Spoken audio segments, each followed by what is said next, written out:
Aargau Topsport und Tele1 präsentieren die 22. Ausgabe vom Baden Masters vom 19. bis am 21. August. Zum Saisonauftakt der Spitzengurler messen sich die besten Schweizer Gurler mit den amtierenden Olympiasieger und Weltmeister aus Schweden sowie mit den absoluten Top-Teams aus Kanada und den USA. Nervenkitzel, der Kampf um jeden Millimeter, grosse Emotionen. Bring noch, Vigo! Curling Weltklasse direkt vor der Haustür und am Freitag, 19. August auf Tele1. Das Baden Masters wird präsentiert von Swisslos Sport von Aargau, V-Zug, dem Schweizer Haushaltgerätehersteller und der Walde Immobilien AG, die Mensch und Immobilien zusammenbringen.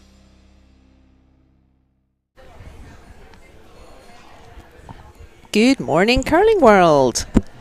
It is Saturday morning here in Baden. In Switzerland, we are at the Baden Masters 2022 edition. It is day 2. We are in the thick of the round robin here. And oh boy, there is everything still to play for. 10-5. Some surprising teams already qualified. And some of the stronger teams fighting for their place. And from that perspective, very interesting lineup this morning. Our featured game today, we are watching young Scottish team, James Craik. They're having a pretty good tournament so far. And they are up against, not intimidating at all, 5-time world champions and Olympic champions, Niklas Edin. So let's say hello to the teams. The Scottish team, they are playing Redstones today. Fourth thrower and skip is James Craik. Third thrower Mark Watt, second thrower Angus Bryce, and lead thrower Blair Haswell. And needing hardly any introduction, it's the mighty Swedish team of fourth and skip Niklas Edin, third thrower Oscar Eriksson, second thrower Rasmus Vrana, and lead thrower Christopher Sundgren.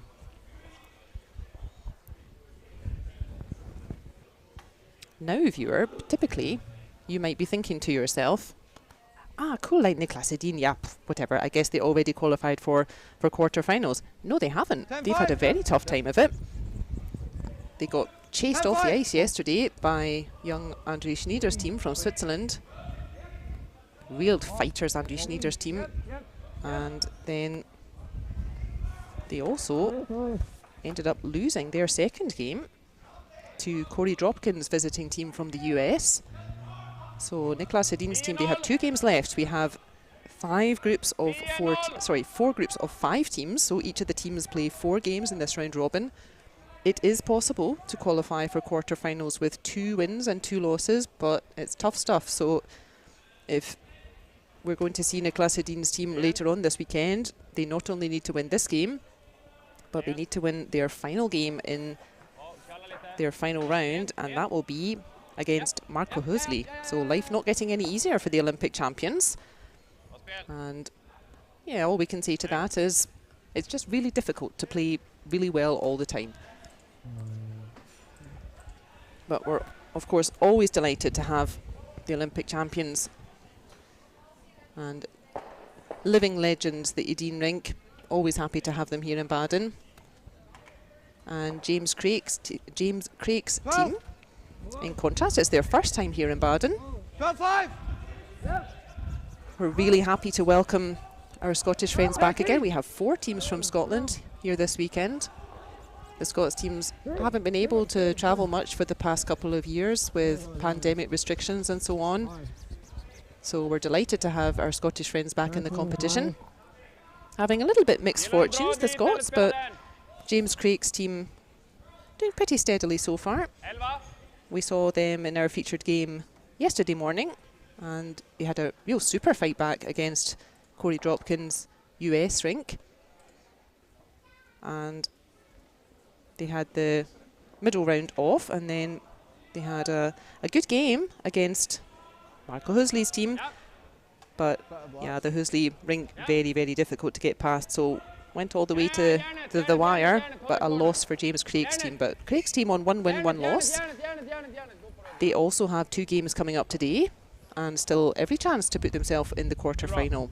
So both teams really need a win out there, and I'm sure we will see plenty of stones in play. Okay. So the Scots playing red stones, the Swedes playing yellow. Bright start for Looks like Sweden. outturn to me. We've just seen it.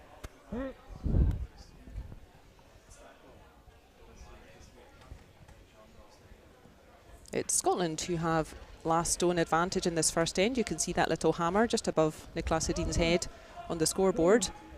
That little hammer means that their last shot draw was superior. And we should keep an eye on the last shot draw results, because typically in this competition they can really come into play, particularly for the teams on 2 wins and 2 losses. So if you win all 4 of your games in your round robin, obviously off you go to the quarter final, and typically if you win 3 of your games in your round robin, that is also good enough to qualify. The magic number is 3 wins. And then typically there's a big pile of teams on 2 wins, 2 losses. And then it comes down to your last shot draw average. So not only important for getting last stone advantage in the first end, but can become critically important to progress to the quarter final later on today. So that's coming up this evening, European time. And both the teams out there, still their destinies in their own hands. Both of them can qualify. Nice careful shot from Oscar Eriksson. Yeah, real tough day at the office for the Olympic champions yesterday. It was almost like they had a bit of a target on their back. Nobody seems to be intimidated or scared of Olympic medals here in Baden. I think all the teams were delighted to have a chance to play Olympic medalists. We've got not only the champions, Edin's team here, Bruce Mouat's team are also here, the silver medal winners, and also having a tough time of it. We shall keep up with them as well. They're also on one win only, so they need to win their final game and then rely on draw shot challenge. So the Olympic medalists not having it all their own way at all out there. Yeah, tough day for Edin's team yesterday. So they'll be looking to bounce back today with a couple of wins and hopefully grab themselves one of those places in the quarterfinal this evening. The top 8 teams will qualify.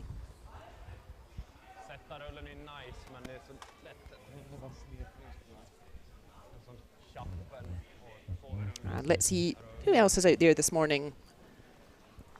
On rink 1, we have always dangerous Marco Hoesli's team from Switzerland, and they are playing Corey Dropkin's team from the US. Our other side of our featured game, on rink 3, we have Sixten Totzek's team from Germany, and they are playing Ross Whyte's team from Scotland. Over on sheet 4, we have Michael Brunner's team from Switzerland. They are playing Stefan Walstad's team from Norway.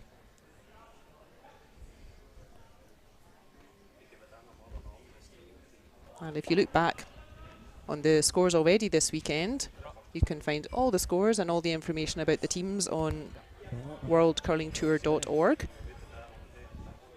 You'll see, yeah, quite some surprising scores.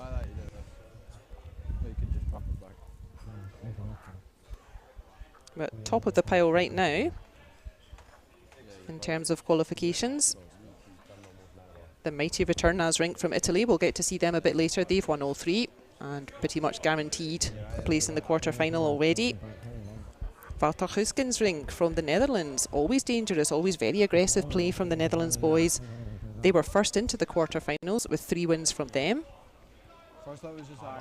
Marco Hoesli's team on rink 1. They've won both of their first games in fine style. If they can beat Corey Dropkin here, they will book themselves a place this evening. And the young Hoestmaelingen rink from Norway. First time we've seen them in this competition, very young rink. They've only gone and won 3 out of their 4 games. And they did not have the easiest of groups either, but really fearless performance from them, and we shall be seeing more of them in this competition.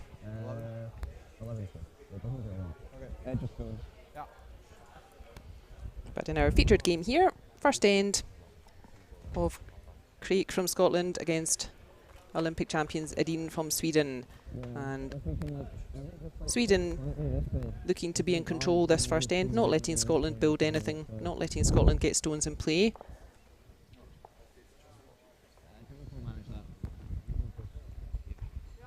Touch more ice.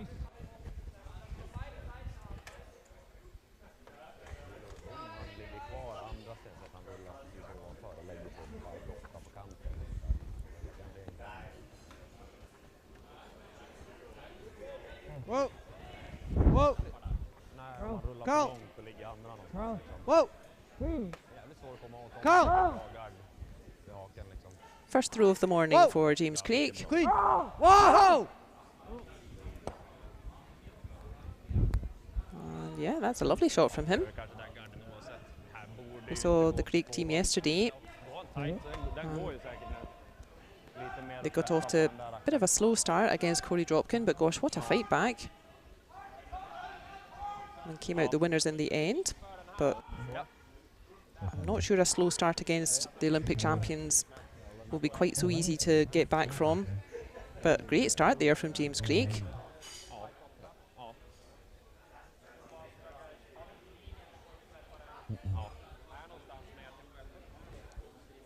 Den känns rimligare än den här nästan. Den här om man kommer halvträff räcker ju inte. But yeah, I think Sweden just wanting to drop a stone just where Oscar Eriksson's brush is. That yellow is still lying short, so that red's really safe. Not much for Niklas Edin to do with that red stone. But without last shot here, Sweden, they just want to try to limit Scotland. They don't really want Scotland to have an opportunity to score 2 points. And I think if you drop a yellow stone right there, where Oscar Eriksson's indicating, I'm not sure I can see a shot to make 2 from there. So that will be job done for Sweden in this first end.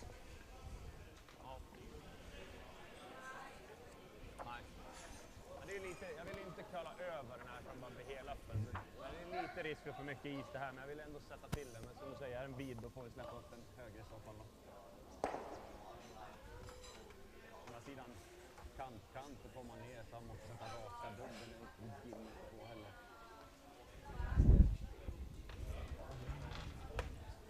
If you want to say hi in the chat this morning, you're very welcome. Let us know which teams you like to watch, what games you're looking forward to today.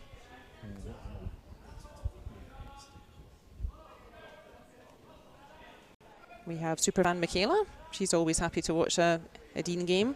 And yeah, who knows how long we'll be able to watch this Imperius team.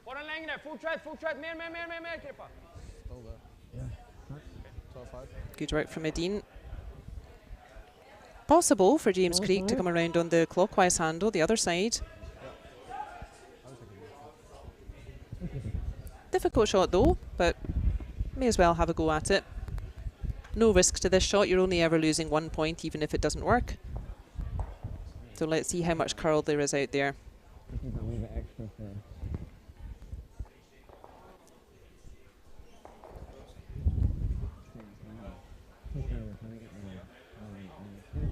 Final shot of this first end in our featured game at the Baden Masters 2022. Looks max, but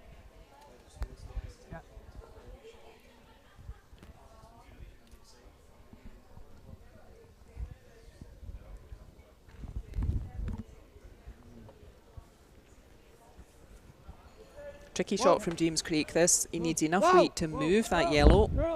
But yeah, this stone still needs to curl. Whoa! Curl! He looks pretty good. Is it going to curl enough though? Oh, great effort from James Craik. You can see how difficult that shot was. It had to be so precise. Great effort, but I think the Swedes made it maybe a bit too difficult for him. But good try from James Craik, just losing 1. Giving up a steal of 1 there to Sweden. Bright start from them. Perfektion bedeutet nichts. Nicht, wenn du sie nicht fühlen kannst. Ich denke viel darüber nach, wie ich mich fühle, wenn ich einen Raum betrete.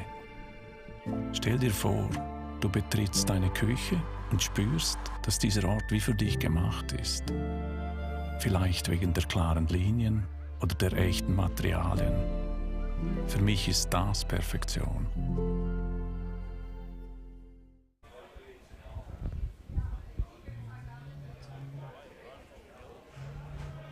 We are in end 2 of our featured game at Baden Masters this morning. And the familiar figures of Olympic champions, Team Edin from Sweden. Very happy to welcome them back to the Baden competition here. They've been supporters of this competition for a number of years. Won it many, many times.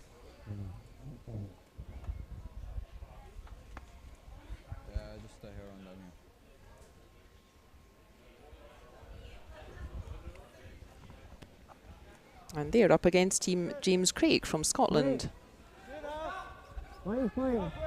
So first throw of the second end for lead thrower Blair Haswell.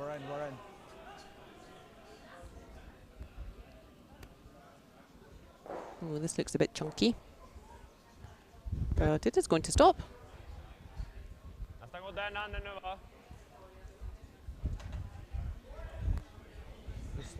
Craig's team on 1 win, 1 loss.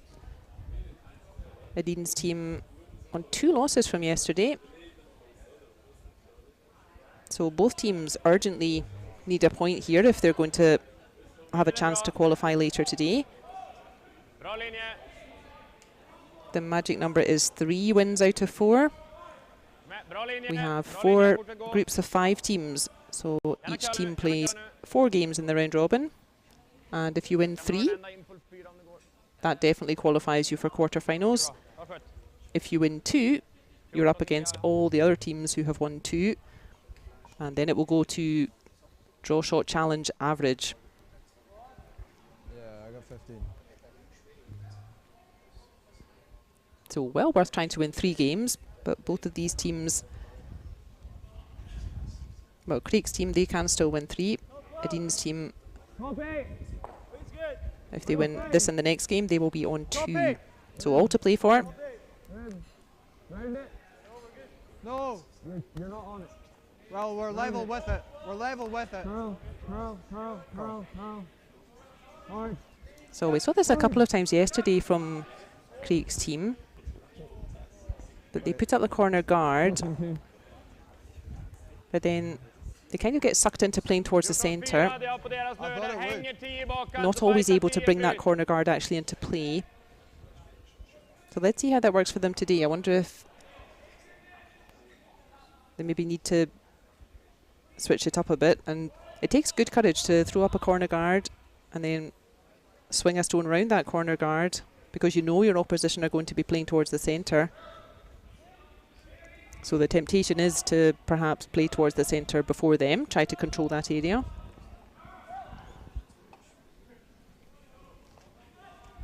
Now this one's hanging out a bit from Rasmus Frando.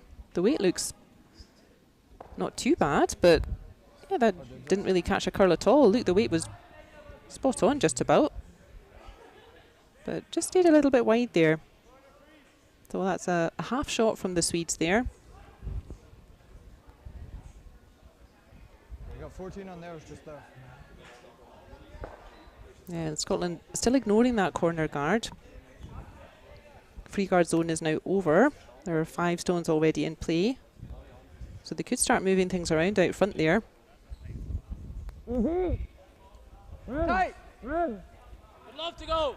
Oh, tight! Well. Curl and go. No, we're good, we're good, we're good. Where? Hey. Hard curl. No bend, no bend. That's nice from Scotland. Okay.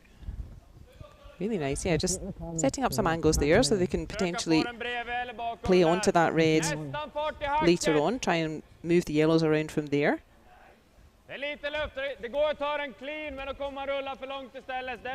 Let's see who's in the chat this morning. We have Purefuku from Japan. I hope I'm saying that properly.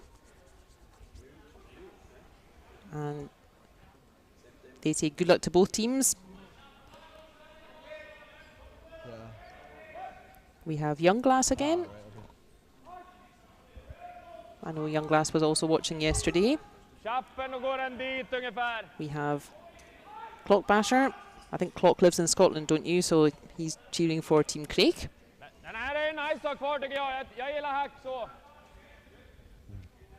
And we have Gretchen watching with her kitten, which sounds like a lovely way to spend a Saturday morning. Actually, that's what I normally do. I watch curling with my cat.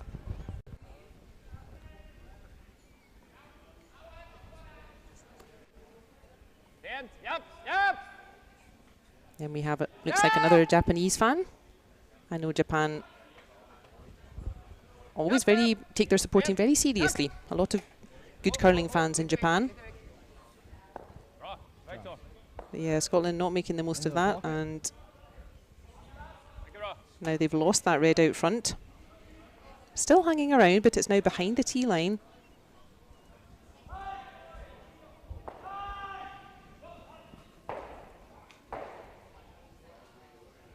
Did you ever just go half round?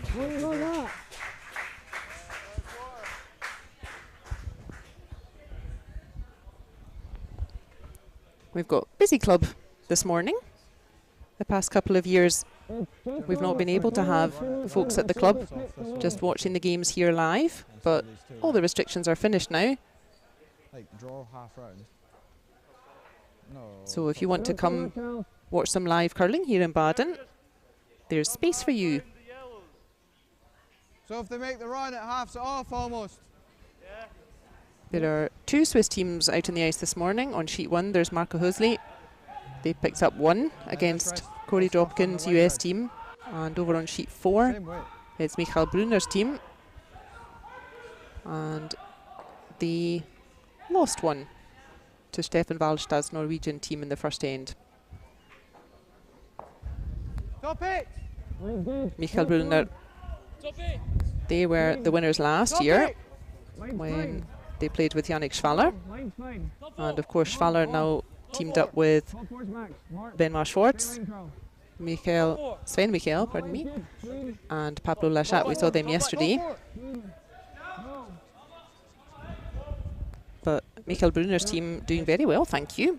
Even though no longer with Yannick Schwaller, they've won their first 2 games. So again, a win here against Walstad, and they will book themselves a place this evening. For Walstad, this is their final round robin game. Walstad team from Norway, they're on 2 wins and 1 loss. So same for them. If Walstad can beat Michael Brunner's team out there, it will be Walstad who qualifies already for quarterfinals. And if Walstad loses this final round robin game, they will be on 2 wins, 2 losses, and waiting for the results. So a lot of support for Michael Brunner's team here in the club. Romano Meyer is from Baden, I think, as is Marcel Keufler.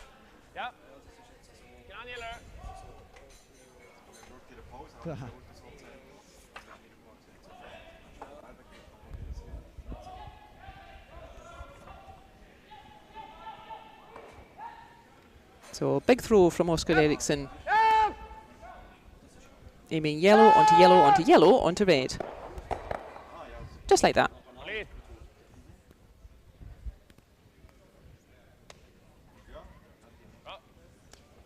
Looks like the Swedes had a good rest last night. They've come out full of beans this morning.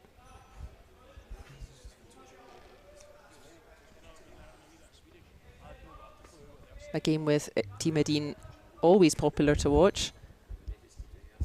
And take the opportunity now, viewers. Who knows how long this great team will continue. I think poor old Edin currently held together with sellotape and glue. Okay, here high side then. Yeah. Okay. So let's all enjoy watching Team Edin while we still can. But Team Craik, more starting out their curling career. And plenty of tournaments left for them. Mark Watt had a super game yesterday when we were watching their encounter with Dropkin.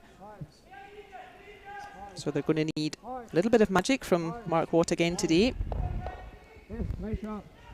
Yeah, that's nice. You can see Scotland, they're interested in keeping stones in play. Scotland still have last stone in the second end. And plenty of red stones lying around.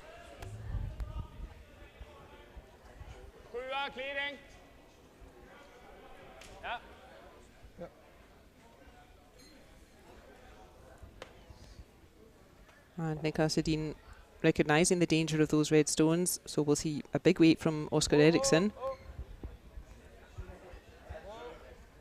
In contrast, they don't want stones lying around Sweden. That's just stones Scotland can use. Ooh, but he's stuffed it a bit. Yeah. Again, not an easy shot.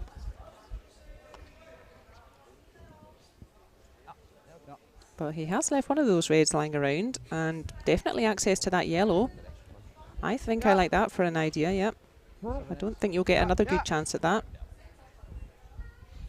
The universal sign for hack weight, tapping your shoe. So just enough weight to push this yellow through, and for the red to lie around. Whoa, easy, easy. Carl. Hard, go.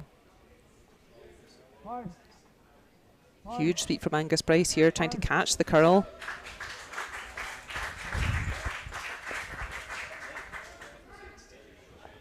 A valiant effort from Bryce there.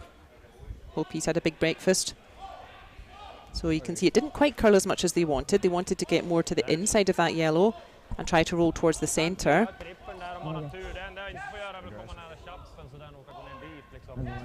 But decent result. There's now 2 Scottish counters that Niklas Edin has to deal with.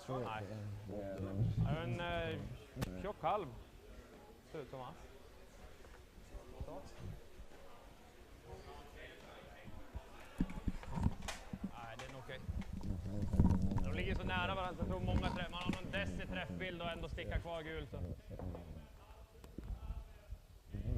Du kan inte ta för tunt bara, ta den minsta ovansidan och brinda kvar.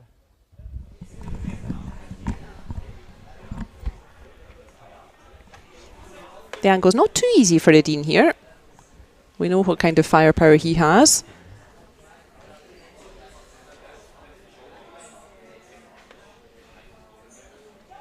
But let's see, can he spring out both of those reds? Scotland having to work very hard to set anything up here against the arsenal from Sweden.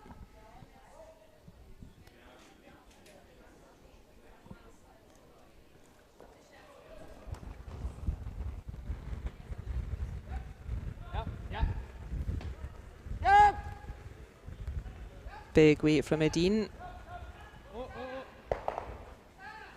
And everything goes and gets a roll in behind centre. Not Olympic champions for nothing. And gosh, doesn't that change the aspects of this end. Scotland were working hard to build a couple of stones, get a couple of stones in play. But you need to be very patient against the Swedes. You're not going to have too many chances. And you know that they've got this huge firepower to just neutralise an end. And you need to really keep your confidence, not let that get to your head. I'm sure James Craik seemed really happy to have the chance to play the Olympic champions. Maybe a little bit of nerves, but I'm sure mostly relishing this opportunity. So they need to just keep that confidence. Keep working hard, keep patient.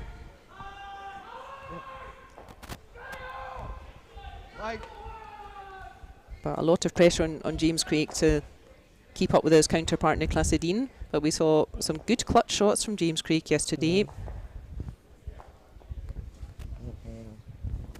Let's hope he's had a good rest and a big breakfast as well.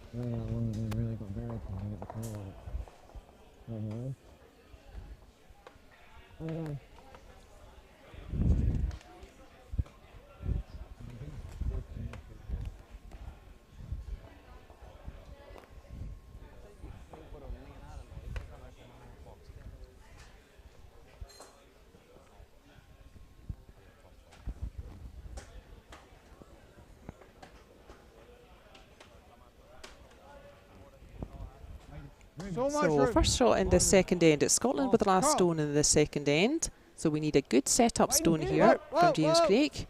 Angus, yep. Hard. You're just top 8, boys. Oh, that's going to come up short though. The two sweepers doing their best to pull it a bit further. And he could be facing a real tricky shot with his last stone now, James Craik. That's a bit of a mistake there. Even if that stone was a bit too long, it had backing there, he could have gone right up and bumped that back yellow. So that wasn't quite the tolerance for that shot.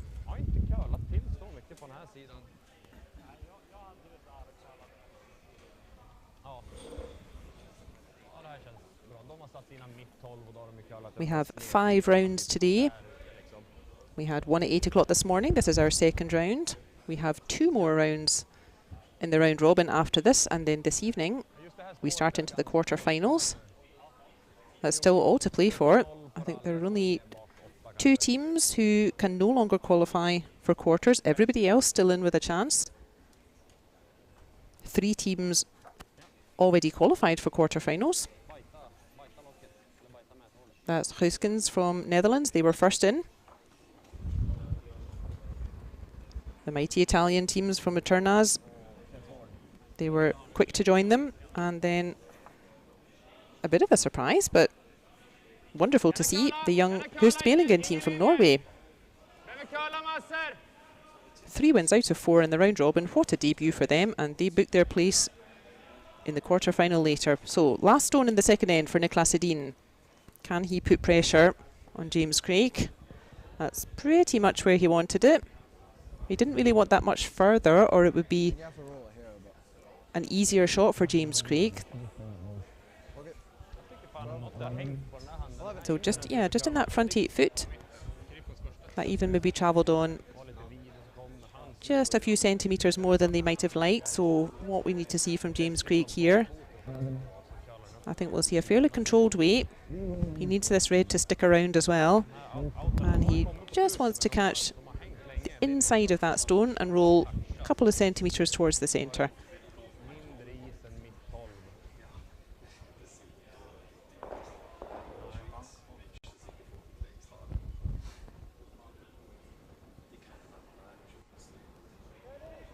Whoa!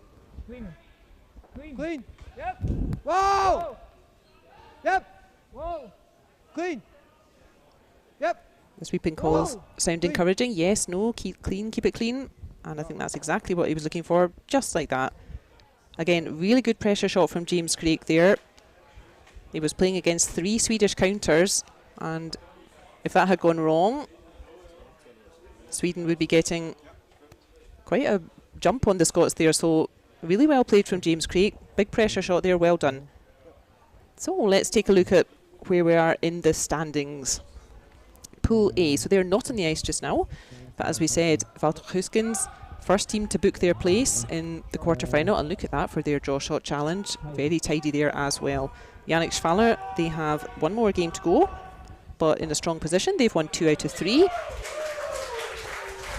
The Norwegians, Ramsfjell, they can still qualify. They need to win their final game and then rely on winning 2 out of 4 and their draw shot challenge, which does look very good.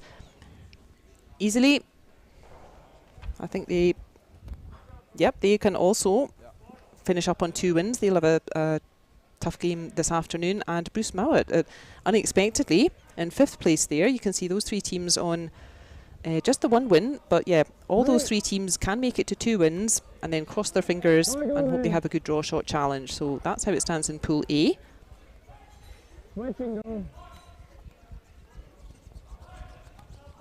In Pool B, the second lot that they also played early this morning, the Italians, to the surprise of no one, look, they've already qualified for the quarterfinals and they've still got a game left. 3 out of 3 for them. They're in second place. That's the young Hoestmaelingen team from Norway. What a performance from them. 3 wins out of 4. They've finished their round robin, so they can have the afternoon off, but no early flight home to Norway for them. They've got a quarter-final this evening. The most popular man in curling, Yves Stocker's team, they will have to win their final game. They're on 1 win and 2 losses. The same with Colton Flasch. They will have to win their final game as well. And Kyle Waddell's team had some brave games yesterday. They're not at all playing badly out there, but still looking for that first win.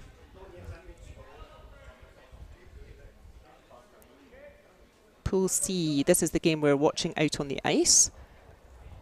And again, a little bit surprising order of the names. No surprise who's at the top though. Marco Hoesli's team won 2 out of 2 so far, and they can book a place in the quarter-final if they can beat the team in second place. That's Corey Dropkin from the US, also going pretty well. They've won 2 out of 3 so far. Third place is James Craik, that we're watching just now. They've won 1, lost 1. Andrew Schnider, gosh, they had a bright start. They beat the Olympic champions yesterday morning, but then lost the next 2, so they will need to win their final game. And as we said, a very unusual position. Edin's team did not win their games yesterday, and they need to win both games today to have any chance of qualifying. And then finally, in Pool D, they're over on sheets 3 and 4. Ross Whyte's team from Scotland, they had a very good day at the office yesterday. 2 really strong wins for them. And they're out against Team Totzek from Germany this morning.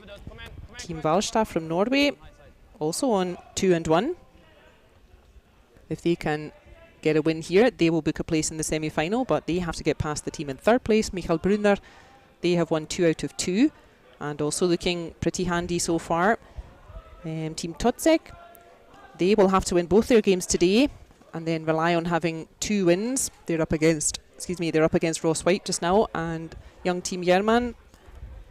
Their competition, unfortunately, is already finished. They cannot qualify anymore, but they still have 1 game left this afternoon. So you can see all to play for.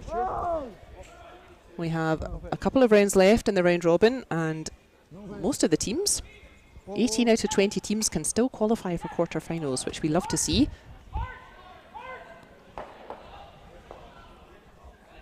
Including both of the teams out there today. James Craik's team, first time in this competition, won their first game against Corey Dropkin.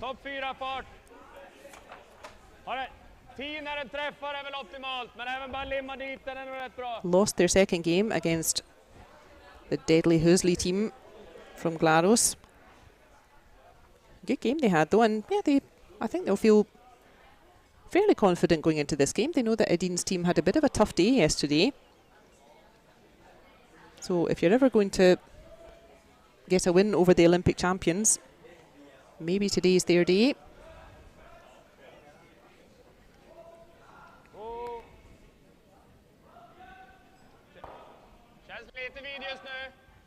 So we saw James Craik securing that 1 point for Scotland. A real clutch shot for him, really well played. And now it is Sweden who have the last stone in this third end. And again, we see both teams really playing towards the centre. We see this a little bit more these days, now that we have the 5 rock free guard zone.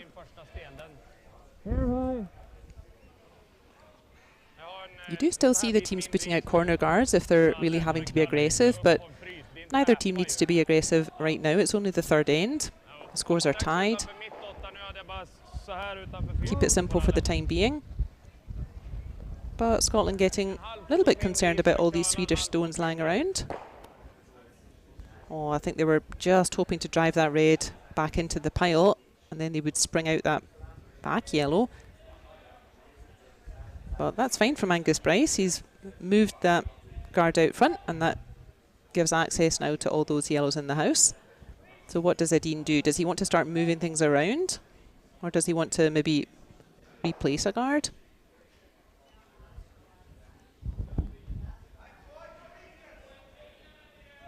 And because it's Sweden, even though there are 5 stones in the house, I can see that removing that guard probably means a blank end is back on now.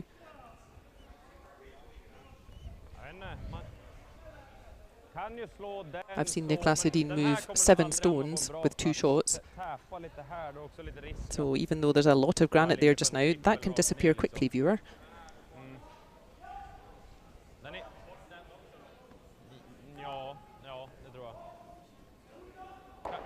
Komma upp lite på röd kanske kan vara okej, men annars då kanske han bara sätter in den här rackaren. Ligger den kvar där.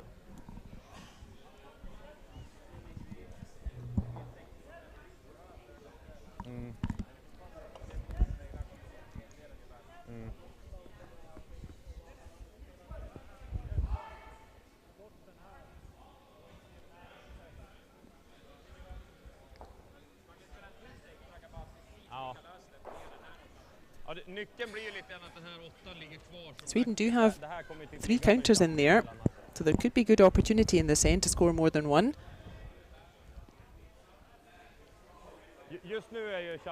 And that feels like a good time to bust out our tactical discussion for the first time this season about why scoring more than 1 is so important. And that's because when you have last stone, you have 1 last stone.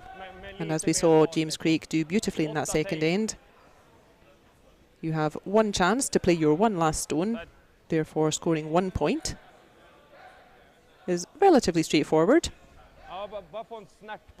But if everybody just scores 1 point with last stone, then you would end up with a score of 4 each after 8 ends. So if you want to win the game, you have to do more than score only 1 with last stone. And that's surely what Sweden are thinking of just now. They've got 3 Swedish counters in there. And this could be a good opportunity to put a bigger score up on the scoreboard, hopefully 2 or more.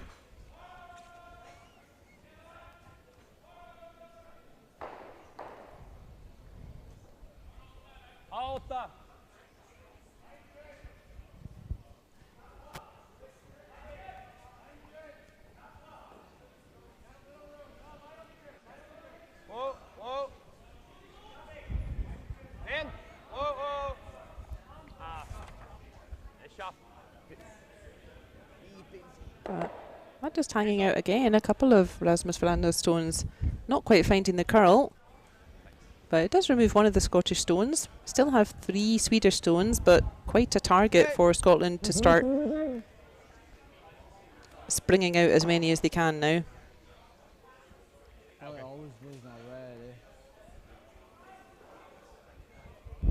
Okay. Here, how you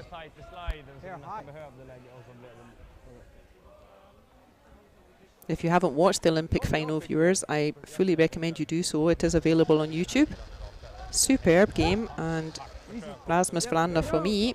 I was lucky enough to be in China. I was doing some of the commentary there, and I was in the ice cube to watch that final game, and goodness me, Rasmus Fernando, he just about won that gold medal for Sweden all by himself. He was just in astonishing form. But a couple of half shots from him this morning. And good clearance there from 3rd thrower Mark Watt.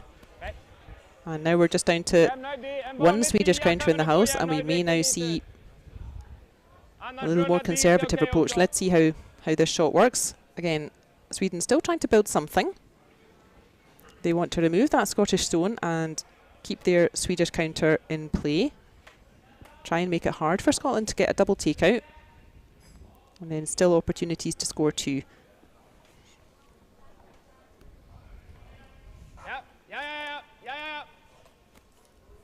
Forward!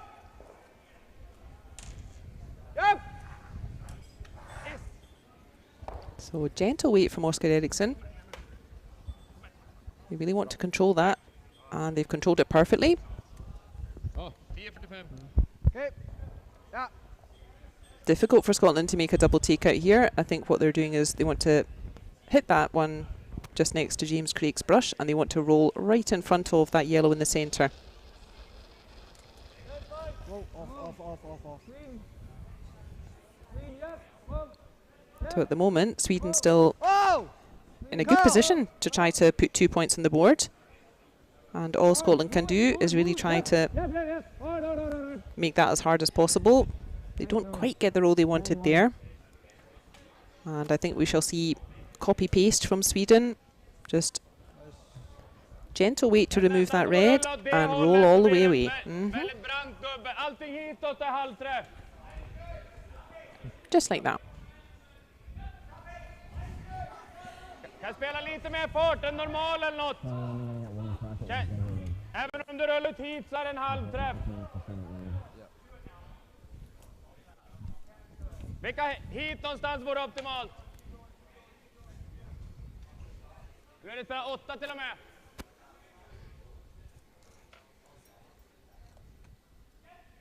You can stay in touch with the competition at worldcurling.org. Sorry, worldcurlingtour.org. That has all the results and all the fixtures. We've still got lots of curling to see.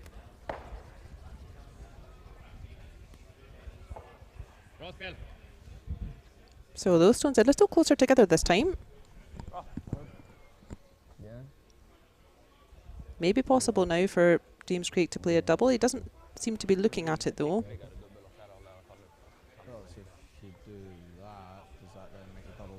So we're watching sheet 2 here, and if you want to look ahead, then we always have the live cam on sheet 2 here in Baden. We always have the static cam on sheets 3 and 4. Thinner than you think. Quarter stone. Yeah. 4 ice. In the next I don't round, think so. I'm pretty excited. We shall be watching the Canadian team, Team Colton Flasch, and they're up against my favourites. It's Team Retornaz from Italy. So that's scheduled for 1:45 European time, late lunch. And then the final round robin, which I think will be an explosive one. There's all to play for. We'll be watching Michael Brunner's team against Ross Whyte's team. But, oh golly. Oh, that's a huge miss from Scotland. I think maybe he was going for the double because that was a huge weight. But he maybe just popped it a little bit wide, and that was not coming back at that speed. Oh, that could be a costly mistake. So Sweden say thank you very much. And I think we're going to see them put a stone just where Oscar Eriksson is indicating. Make it as difficult as possible for Scotland to remove multiple stones. And from looking quite good to maybe score 2 points, Sweden suddenly giving themselves a great chance to score maybe 3. That isn't oops, says Clock.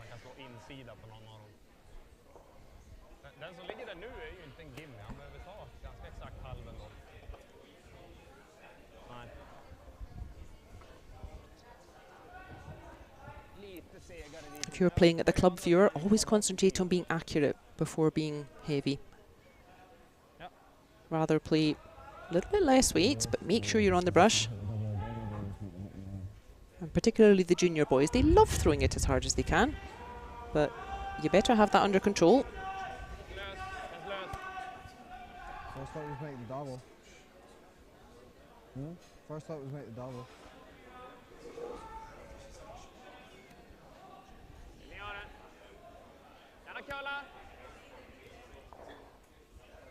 No trouble for Edin.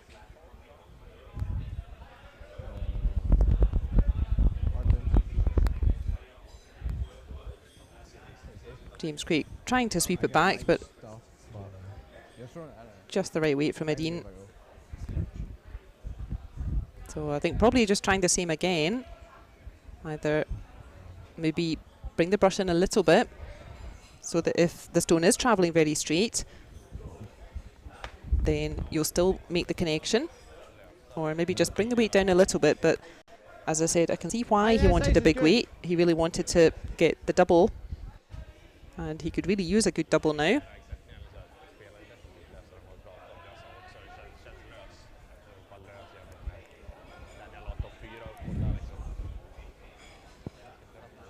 Yep. So come on, James Craik. Yep. Yes. Yep. Whoa. Whoa. Whoa. Whoa. Yes. Yes. Whoa. Yes. Has he got all three? Oh, yes, he has. What a shot from James Craik. Wow. Almost like he was saving himself up for that final shot there. Made a mistake with his first shot. And he certainly made up for it there. Let's watch that one again. Here it is before. 1, 2, 3. And a brush up in the air for James Craik. Quite right, sir. Superb shot.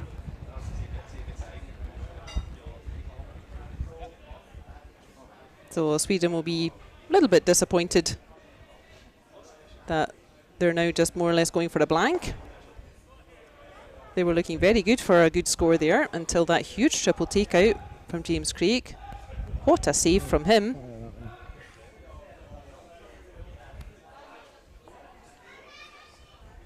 So blank end it is. After 3 ends then, we remain.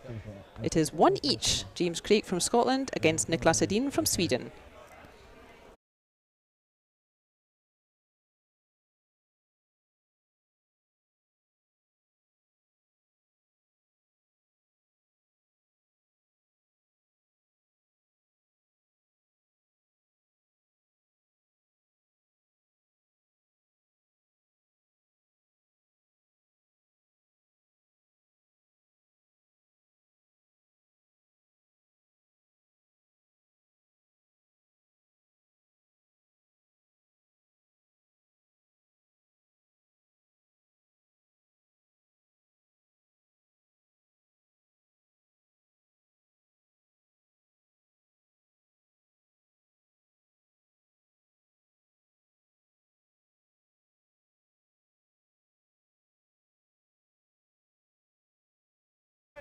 Hard then.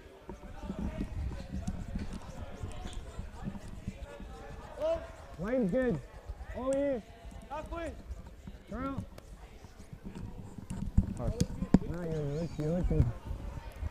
You're straight line kind of. Phew, so if we tell you that was a blank end, viewers, in the third end, you might think, oh, that was a bit conservative. No, it wasn't. That was a blank end because of a superb triple takeout from James Craik with his final stone. The Swedes looking good for a score all end, really, until that huge final shot from Scotland. So they'll be putting up a blank end there in the third, and we're now into the fourth end. A lot of appreciation in the chat for a great shot from James Craik there.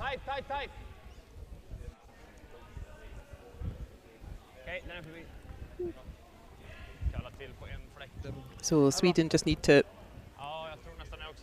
again, not feel disappointed about that. But Sweden, of course, they've been champions forever. They're very used to this kind of situation. They know they need to be patient. Sometimes you do spend a lot of effort, you do so much work to build an end. And they do this to people all the time. You get Niklas Edin coming and doing a big triple takeout and removing all that work. So they'll know how to cope with that. But it will still be Sweden who has last stone in this fourth end.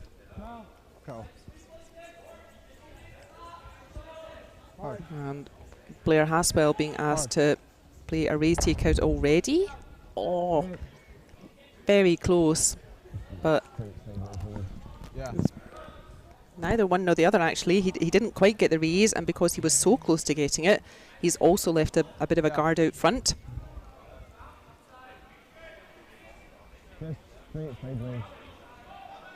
And that gives Kristoffer Sundgren an opportunity to put a second Swedish counter up.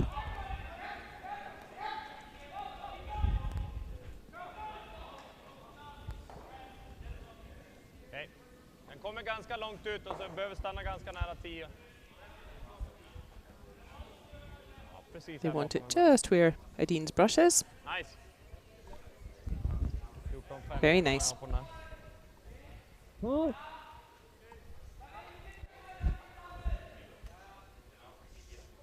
And with that stone safely there on the wings, Sweden can now turn their attention towards the centre.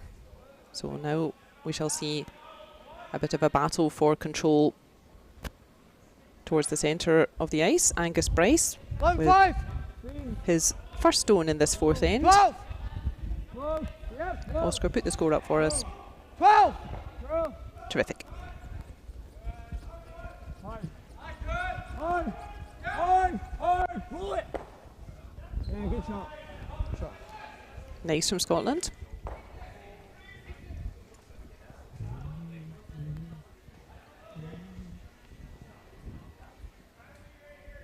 Vilka corner?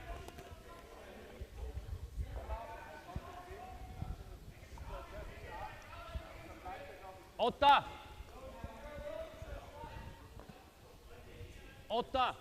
Shot. Edin asking to just remove that guard, and I think he would quite like a roll over towards the wing, maybe try to cover their own shooter. So Rasmus Franno, Yep. fairly controlled weight by his standards. Whoa. And he does get everything moving. Sorry, dåligt skippat av mig där. Bra. And by their own high standards, Sweden a little bit disappointed with that outcome. They did have a long way to roll that stone there, but unfortunately for Sweden, that yellow on the side there is indeed wide open, and I don't think it will be there much longer. James Craik asking Angus Bryce to remove that and roll towards the centre. 10. Yep. 10-5.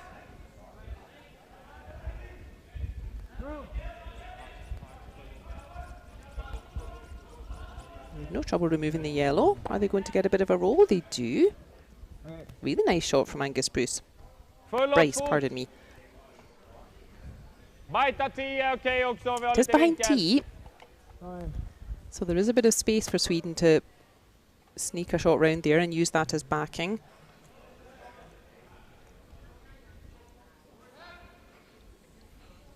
Should have just left it. Should have just left it and nosed it.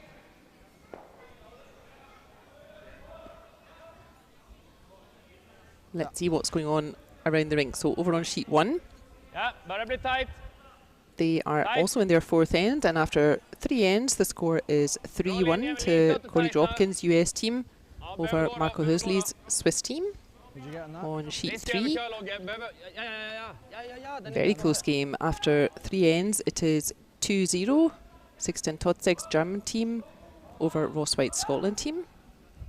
And over on sheet 4, a lot of support for fairly local team, and that's Michael Brunner's I've team, got an inch. the winners last year when they I've played got with an Jannik Schwaller. They are 5-1 ahead over Stefan Walstad from Norway. I don't mind chasing it. I like 12. Break the guard. So Rasmus dude. Vanna Mate, coming up a little bit hang short about. there, Yeah. but ahead of T, and I think halfway behind cover. Forcing good shots from Scotland here, but Mark Watt, we watched him play some real amazing stuff yesterday. Hard. Hard. He'll be looking to keep that form. Yeah, we can't see much of that yellow round there, Curl. but yeah, we know there's a big curl. Look at that. Lovely stuff from Mark Watt again.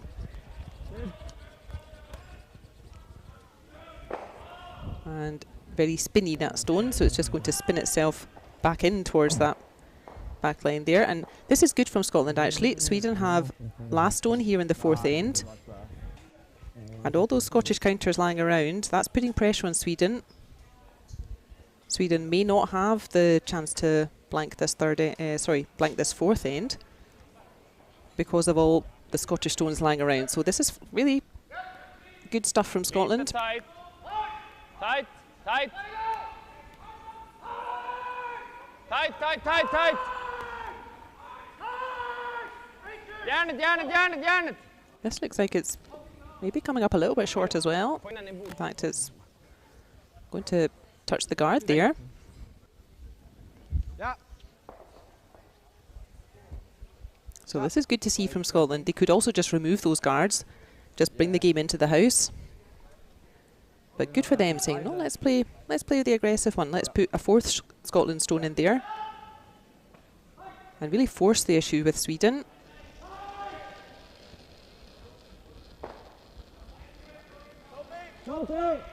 Felt like. Hard, Ben. Hard. Line's good. Line's good. Oh, you. Straight. Straight. What do you do? Hard. Hard. Hard. Hard. Hard is good. Hard, hard, hard, hard. What a good sweep from Blair Haswell and Angus Bryce. Really good stuff, and they really blocked that clockwise handle into the wings as well. Really good stuff, yeah, you can see. Very difficult for Sweden to use that space in behind those guards now. Great team shot there from Scotland. Det här är en biter, så kan vi sticka slagstenen där så lägger vi något skotte och det känns som en naturlig trippel, men den kan gå ovanför, men den borde ta här.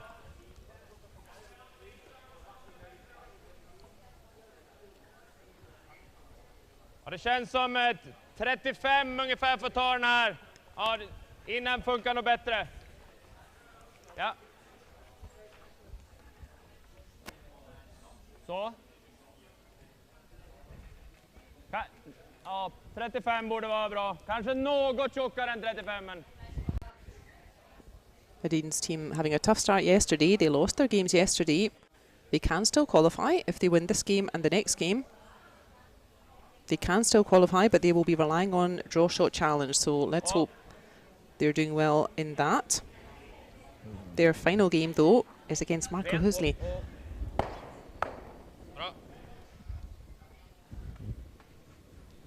That's nice from Oscar Eriksson, but still, Scotland have good chance to play same sort of shot again. Keep that pressure on Sweden. If Sweden are blanking, they're really controlling the scoreboard. So if Scotland can remove that option, if they've got 3 Scottish stones really well spaced around the rings there, they're removing that option to blank the end. They're forcing Sweden to do something. So this is really good stuff from Scotland.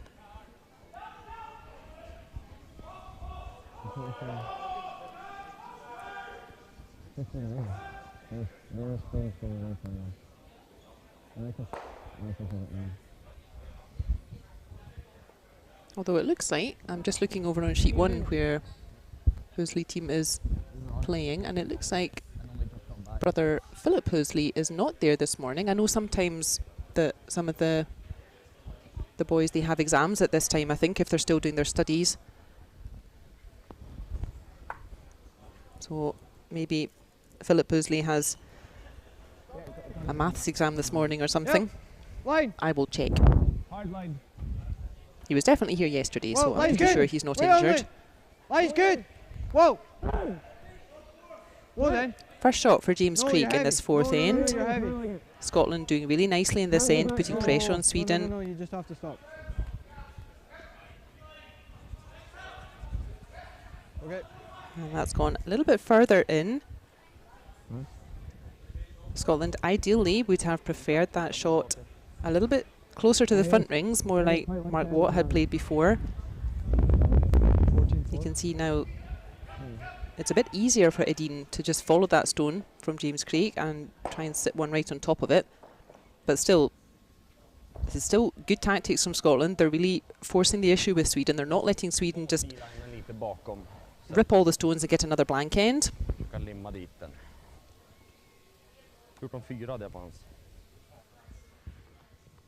And as we said, Sweden don't want to give up last stone advantage for only 1 point. So even if Scotland can force 1 point from Sweden in this end, that's a good result for them as well. First stone in the fourth end for fourth thrower, living legend Niklas Edin. Lite tight. Michaela in the chat, big Edin fan. She always has good updates about the team, and she's staying up late in California to watch her favourites.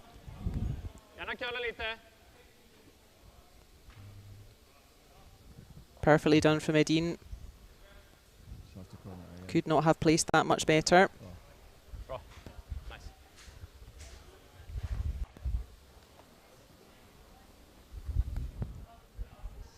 Remember your objective, Scotland.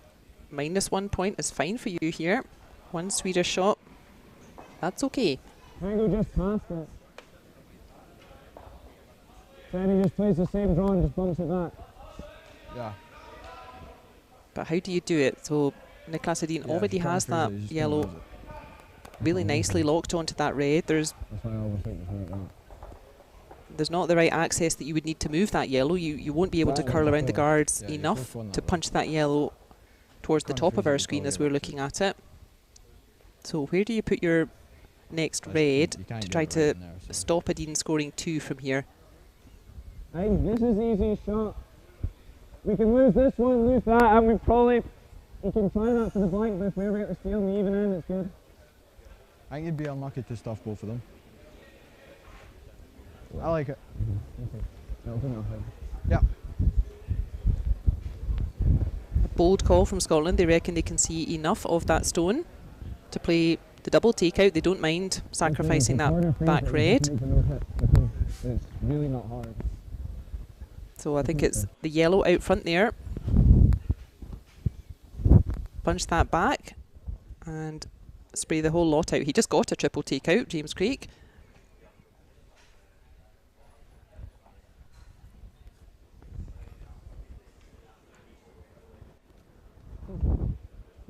Whoa, no, never. Yep. That didn't look like his best delivery for my taste. Okay. Yeah, good effort from James Craik, but that shot from Niklas Edin too good to neutralise. And that's a pity for Scotland. They worked very hard this end to try to limit Sweden. But James Craik's first stone just travelling a little bit too far in, giving Niklas Edin that option to freeze one on top. He did it perfectly, and that was too good for Scotland. And now we call this a skip's deuce. So the 2 shots from Niklas Edin. I don't want to curse the man. Let's let him throw first.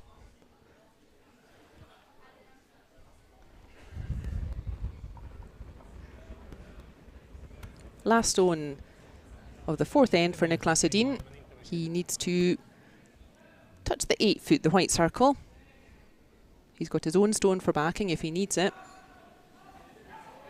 I can't imagine the last time Niklas Edin missed a shot like this. Maybe when he was about 8. And the sweeper is just making sure it's clean all the way. We don't want it to go over a piece of dust or something. No trouble there. 2 points to Sweden. So well worked 2 from Sweden. They just kept patient. They waited for an opportunity. They had one chance and they took it. But a pity for Scotland. They were working hard that end to limit Sweden. They'll be a bit disappointed to lose 2. So at half time, big score of 2 for Sweden, and that makes the score 3 points to 1. Perfektion bedeutet nichts. Nicht, wenn du sie nicht fühlen kannst. Ich denke viel darüber nach, wie ich mich fühle, wenn ich einen Raum betrete. Stell dir vor, du betrittst deine Küche und spürst, dass dieser Ort wie für dich gemacht ist. Vielleicht wegen der klaren Linien oder der echten Materialien. Für mich ist das Perfektion.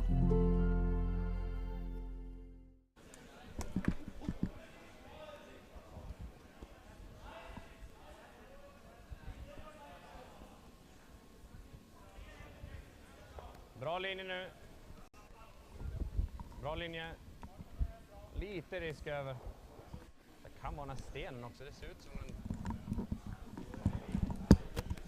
Det går liksom ärligt länge, men sen... We are halfway through our featured game here at Baden Masters 2022. We have Olympic champion, 5 times world champion, Team Niklas Edin from Sweden. And they are up against Team James Craik from Scotland. Edin's team lost their games yesterday. They need to win both of their games today. And some good stuff from Scotland, but just a couple of half shots. And the Swedes are not multiple champions for nothing.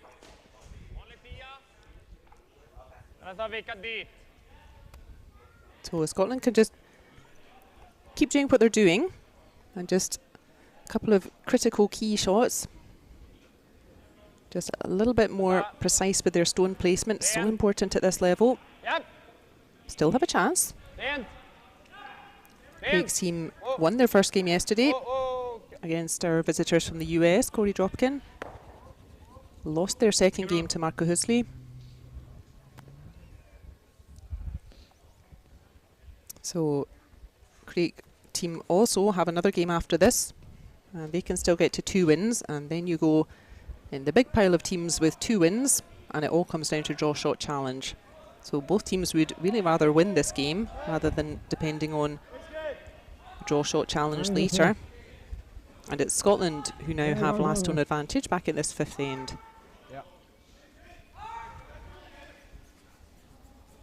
Hard curl. Hard curl. Hard on.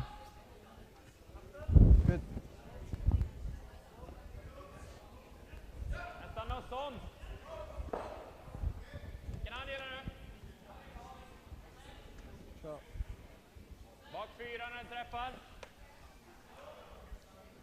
Michaela asks, is there any news on the technical surprise? And not this round, Michaela, is the latest news. We're still working on it. We're hoping to have a little fun treat for everyone in the virtual club here.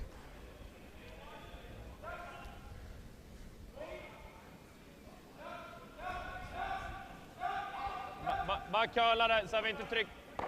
Gärna curla, gärna curla, gärna curla. Bara tjock halvträff. We have Julita and Everlasting both in the chat. They're all cheering for Team Edin today as well.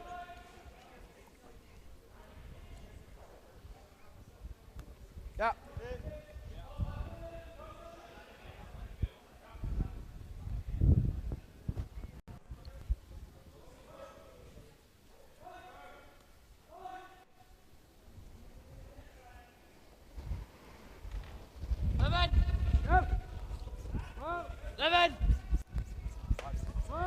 Nice placement of stones for Sweden in this 5th end. Scotland with the last stone, and again Sweden now trying to frustrate them. So Scotland putting up the corner guard. As I said, we've seen Scotland, or particularly this Craik team, we've seen them do that a few times though, put up the corner guard and they get sucked into playing towards the centre, and never really bringing that corner guard into play. But it does take courage, because you know your opposition are going to be playing towards the centre, and you need to have good firepower to play away from the centre, let the centre get busy with the opposition stones, and then clear out the centre with some big shots. So it takes good courage to play that way as well.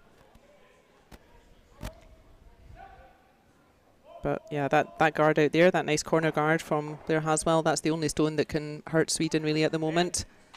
So Rasmus Frano will just cleanly remove that. That's the kind of stone he can throw in his sleep. Okay.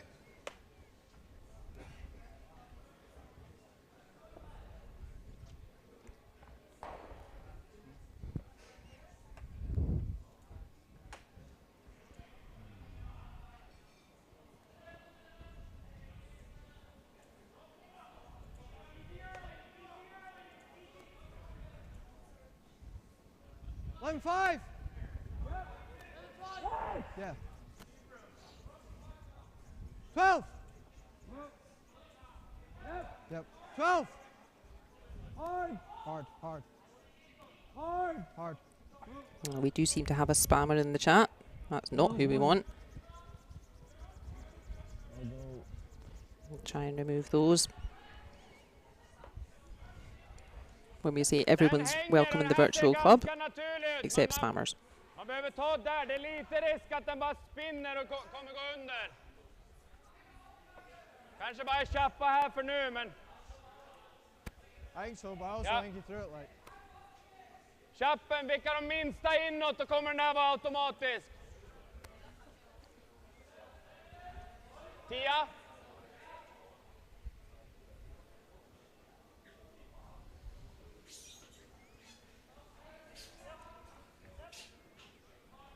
Tia.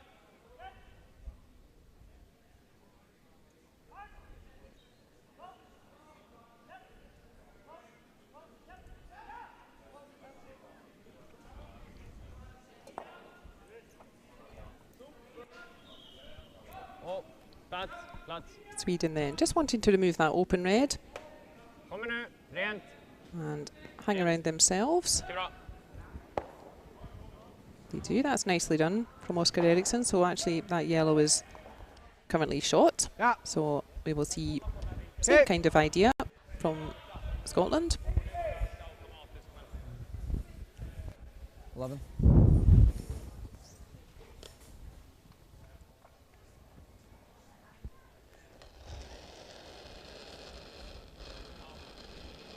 Yes.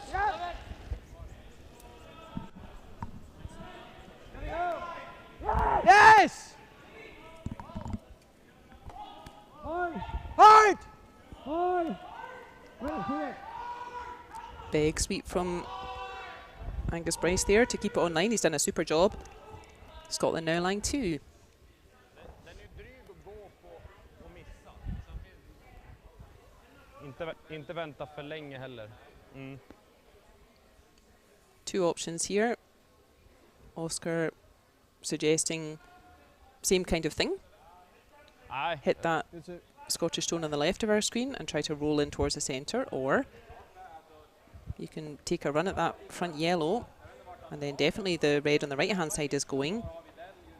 And would you spring that yellow back onto the red on the left hand side of the screen? Mm. Ja, men jag gillar slåna också. Ja. Ja. Vicka han ut då kommer det nog inte finnas någon vinkel för någon dubbel, men... Ja, chappen är nog bäst.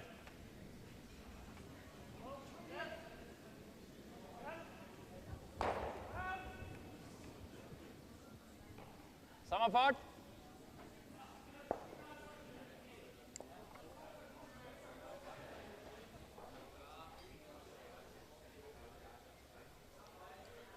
Looks like the decision is to play same kind of shot as last time. Just that slower take out. Make sure you can control the shooter. Yep! Yep! Hårt! Håll igång! Bra sop. 11-7 ja. Nicely done from Oscar Eriksson. As long as that doesn't lose the double. You always want to put it there, but then it just leaves them that.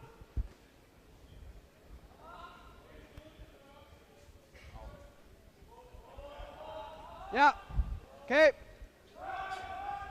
Scotland wanting to do rather the opposite. They don't want to roll towards centre, because then they're a bit nervous that leaves the Scottish stones too close together, and someone of Niklas Edin's firepower will be able to remove everything.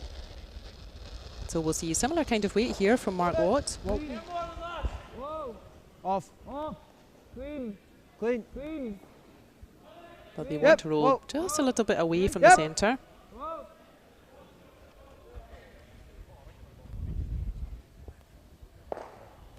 Really nice from Mark Watt. Great shot from him.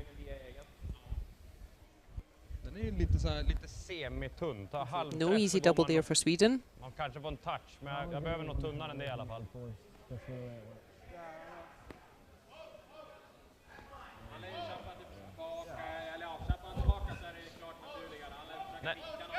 Jag gillar nog inte dubbel nu, för tar jag minsta tjock då är det garanterad 2 liksom. Ja, men jag gillar nog att gå för vicken då. Och blir det chappen så är det okej. Alla vickar lite inåt så har han ju, då får jag i alla fall ett försök på den här med sista. Normal. Så.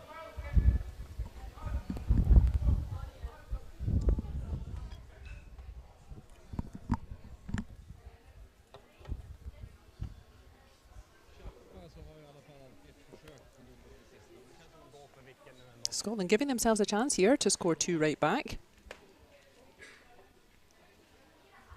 You have to be so careful with your stone placement. They're really working hard to keep those red stones inconvenient for a double takeout.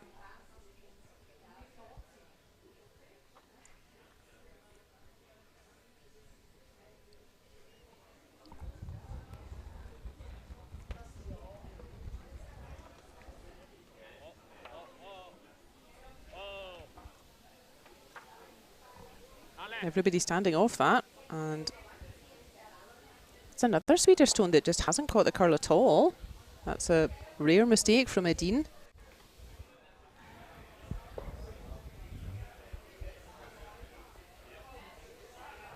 Big chance for Scotland then in this 5th end to put 2 straight back on the board against the Olympic champions. Keep themselves in this game and still give themselves a chance to qualify in this competition. Yeah, T-line.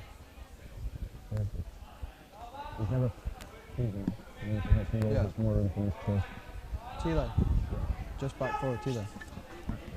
Yep. I'd rather back open. Yeah.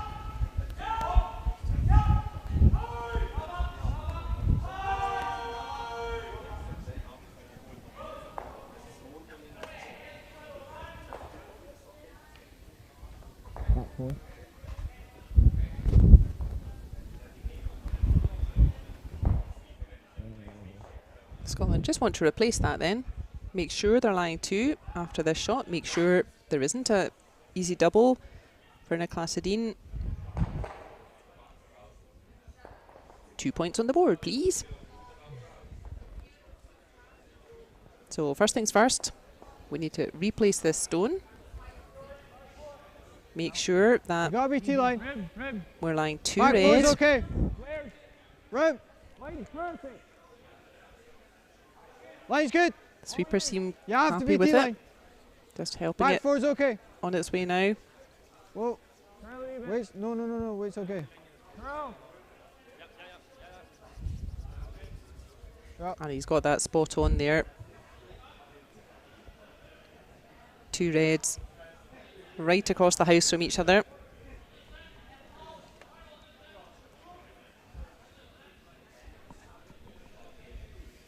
Niklas Edin, he may as well have a go at attacking that yellow. Okay. He's losing 2 at the moment anyway. So yeah, he may as well see if he can get the angles working to spin that yellow all the way across. He plays a lot of billiards, Niklas Edin. Presumably that's where he practices figuring out all the angles for things. På en tredjedel undersida, då är det ju ganska branten. Ja, men den borde gå på en halvträff alltså. Jag tror det också.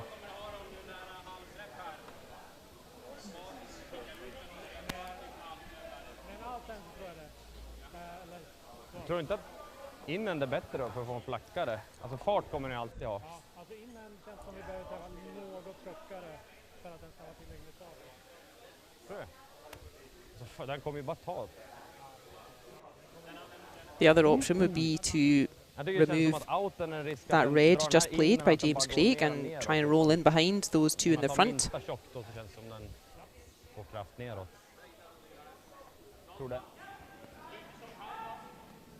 Ja, jag tror halv, till och med, det är väl farten som blir en issue om jag tar för tunt, då blir det väl att den bara, men halvträff tror jag är bra.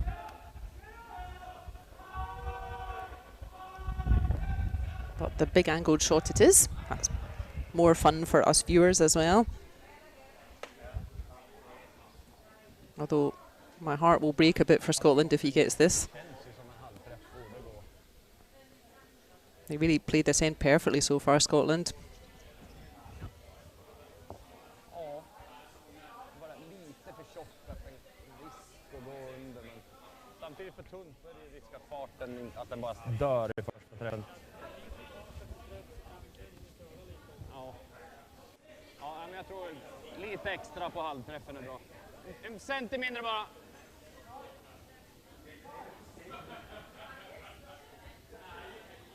Very tight ice to that yellow. I think this will be coming at some pace.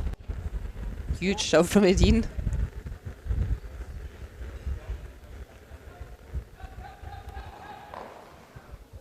Oh, pretty close. And yeah, that stone was really spinning, and it just spun itself back in to lie short. Great effort from Niklas Edin, but really well worked end from Scotland. They deserve a chance at putting this 2 back on the board. Let's have a look at that again. He was very close. You can see Oscar right down at the level of the stone. Even in slow motion, it's going at quite a pace, that stone, and missed it by, what, 1 centimetre?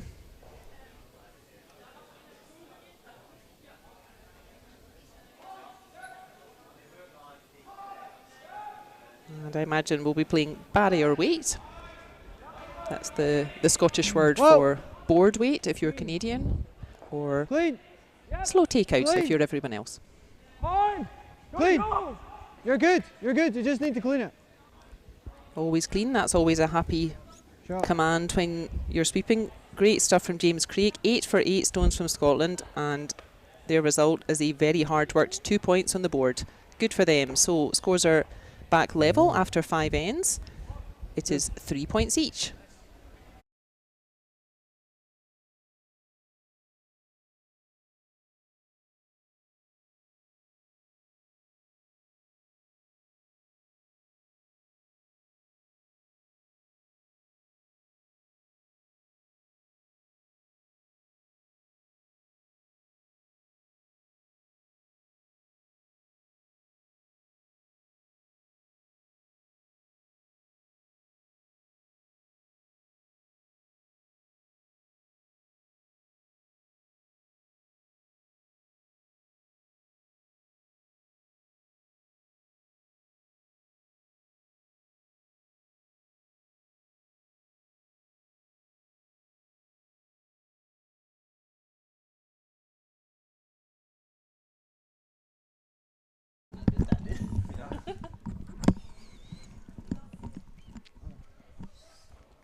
We're in the 6th end here. We're getting towards the conclusion of this game. It's our featured game here at Baden Masters 2022. It's the first competition in Europe for the World Curling Tour. And all the big teams are here. We always have a really strong roster. We have a full roster of 20 teams, 4 groups of 5 teams. 18 out of those 20 teams can still qualify for quarterfinals later today. And that includes both of the teams here in our featured game. We are watching Team James Craik from Scotland, who are really hanging tough in their first time here in Baden at this competition. They've had to make some real big shots to keep themselves in games, keep themselves in the competition, and still they are. And you can see they are level with Olympic champions, 5-time world champions. It's the legendary Swedish team of Niklas Edin. Edin's team lost their games yesterday. They need 2 wins today. Craig's team, they had a win yesterday against Dropkin's team from US, and well, they would love to win this game. Who wouldn't love to win a game against the Olympic champions? But that would also keep them well in this competition. We started out with 20 teams. By this evening, there will be 8 teams left in the competition, progressing to quarterfinals. There are 3 teams already in the quarterfinals. Back line! Final positions will be determined later, but the 3 teams already qualified are Goesgens from Netherlands, always an aggressive team. The Italian team of Retornaz, who are always present in the quarterfinals in these events, and a brand new team who have really announced themselves. My goodness, they came here to play. Young Norwegian team, Hoestmaelingen. And they just went out and won 3 out of their 4 round-robin games, qualifying themselves for quarter-finals. The only game they lost was to Retornaz, and there's no shame losing to the world bronze medalists. So, superb performance from young Hoestmaelingen team. Playing really fearlessly, and good for them. We love to see new teams in the competition. So they have really announced themselves with a bang. Those 3 teams already qualified for this evening. All of the teams out on the ice. They all still have their destiny in their own hands. Let's see what's going on. On sheet 1, we have Hoesli's team from Team Club Glarus here in Switzerland. They are playing our North American visitors, Dropkin from US. And that score is 4-2 in favour of the Americans. On sheet 3, we have Totzek. He is playing Ross Whyte from Scotland. And it's the Germans who are 4-2 ahead there. They have coach Uli Kapp playing again. He also played yesterday. So good on you, Uli. I think Uli's about the same age as me, so it's a lot to ask of us older people to play 2 or 3 high-level games in the same day. And over on sheet 4, we have local favourites, Michael Brunner. Last season's winners at this competition when they played with Yannick Schwaller. And they are 5-4 ahead against the familiar figures of Stefan Walstad from Norway. Stefan without his beanie hat this morning, viewers, in case you keep track of that kind of thing. Maybe it's having a long lie on Sunday morning, or Saturday morning rather.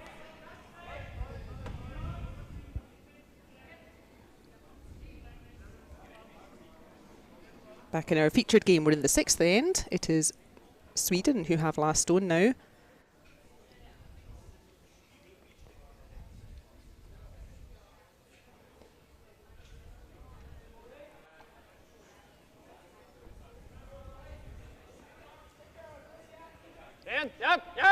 Scotland with a couple of counters in already.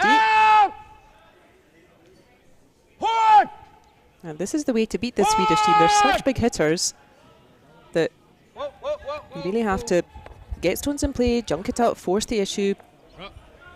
But then you do still have the fact that they're 5-time and Olympic champions, and they're very capable of that kind of shot as well.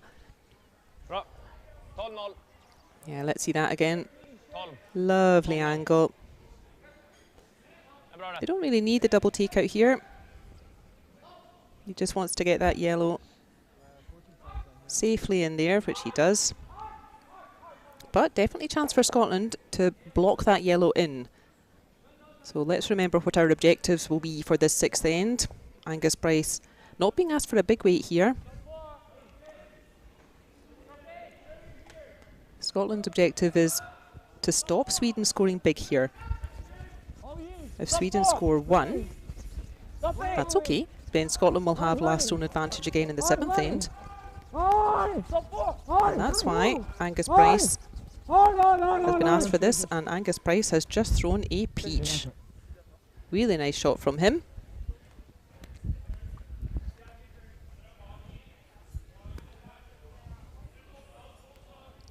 You can see Angus Bryce is thrown right in front of the 4-foot there, and that's really blocked all access on that clockwise handle. Good stuff from him.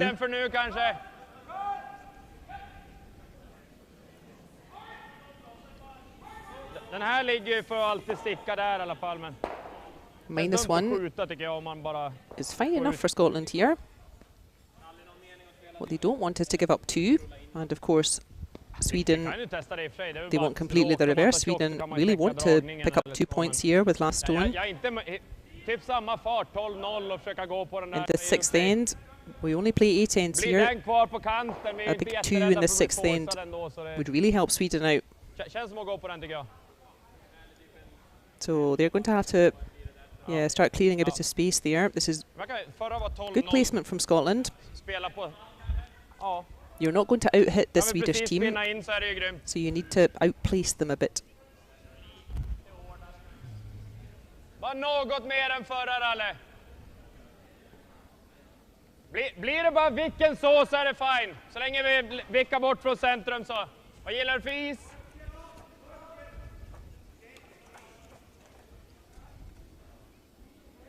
Here's a little pub quiz question for you viewers. When was the last time the men's curling world champions was not Niklas Edin? Rent. It's quite a while ago now. Mer. Nej, behöver köra. Kommer att rulla lite långt. Okej. Yes, the previous world champion was Chuck Hay from Scotland. Snyggt, perfekt. Not quite that long ago. 11-3. Nice.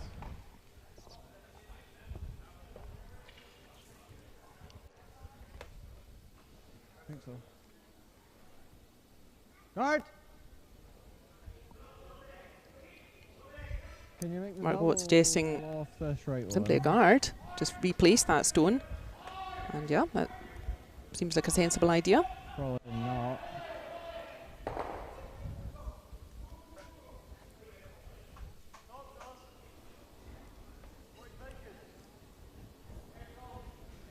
This stone's hurting just now. It just needs this.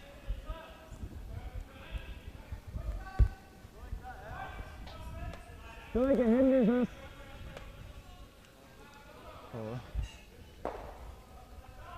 Not quite sure what to do here, Scotland. They maybe wish they could have a bit of a timeout. Hey? But that not a thing at this level. Timeouts only happen at, say, World or European or that kind of level. They're so respectful of the firepower of this Swedish team. If we were at the club, we'd say, oh, let's just throw up a guard here. But Make that double. not so straightforward when you're playing the Swedes. So that gives us a chance to say big thank you to our sponsors. This is the stone that's killing us right now. Yeah. The roster for this competition fills up very quickly, and that's because it's such a good competition. Yeah. The athletes are really well looked after here. Yeah, and if they go this way, There's some sort of double. as there. much food as you can eat at the buffet next Get door, rid of and a for these couple yellow boys, that's counters. always attractive. And we say big thank you to our sponsors. Yeah, There's well up there it looked like you might have been able to make really trouble, good but prize money at obviously this you can't. competition, and that really attracts all of the best teams, and we're delighted, as I mentioned, to have Lose two your shirt, teams travelling remember? from North America again. It's been a few years since we've had North American teams enter the competition here. And we have Cody Dropkin from the US, and Yeah, then we we shall should be have watching a in the double. next round. In fact, we shall be watching Flasch from Canada. And I'm really happy to see the North American teams Rip the travelling double. again. I think the Canadians got out of the habit a bit of travelling outside Canada, and I don't think it's helped them. The Canadian teams have not been winning so much in the past years. So I really hope that investing in themselves and travelling over to Europe, I really hope that that pays off for our North American guests. So, decision made from Scotland. Not a guard, the reverse of a guard. It's a pile driver. That works. That's fine. That's not bad at all, actually. That switched things up a bit. That's actually almost better. It's almost better, says James Craik. I'm not quite sure what they were expecting to see after that one, but yeah, as a little bonus, it picked off the winger as well, which is nice. Vi är skotte här. Den här dubbeln finns ju dock, men det borde ligga ganska lätt. Men det är inte säkert det finns någon riven trippel. Now it's Sweden's turn to have a think about it. Det enda andra är väl att gå på den här dubbeln direkt. While they're doing that, I can give you the answer to our quiz Alla tre question. kommer ju ligga rätt tätt då. The last time the men's world champions were not Team Niklas Edin was 2017. Man skulle behöva nästan chappa då och ligga kvar där, men man måste ha utsida för att få ut den där And the rackaren. world was quite a different place all the way back then. Nobody had heard of COVID. Game of Thrones was Den still här good. dubben är ganska lätt också. Så även om man slår vicka här så blir det ändå ganska...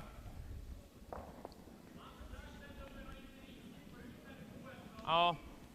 So everyone coming up for a confab. På den här, då går den nog inte ut, men det är ju hyfsat mycket luft ändå. Det känns svårt att inte få ut den om man får halvträff insida. It's Sweden, Yellowstones. They have last shot in the 6th end. Det är risk att han ligger ända här uppe. Alltså man 2/3 träffar där. Det kommer ju i princip vara 90% träff. Däremot så vickar man ihop dem när man har slagit. Ja, exakt.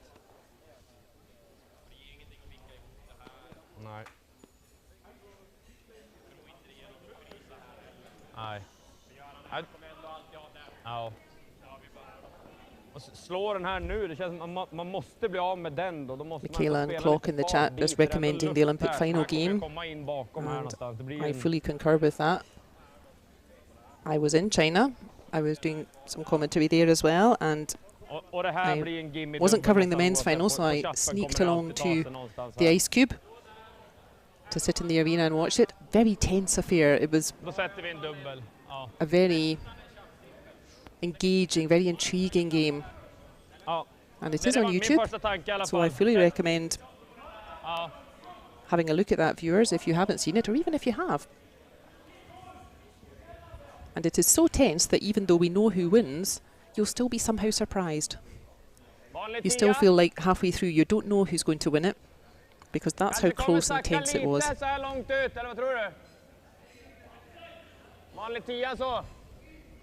And it did indeed go to an extra end. And Edin didn't have to play his last stone. Scotland decided to go for a real tricky shot. And again, that was out of respect for Niklas Edin, because they thought if we leave him an easy shot, he's going to get it anyway. So good on you, Scotland, or Great Britain, of course. They were representing all of Great Britain that time.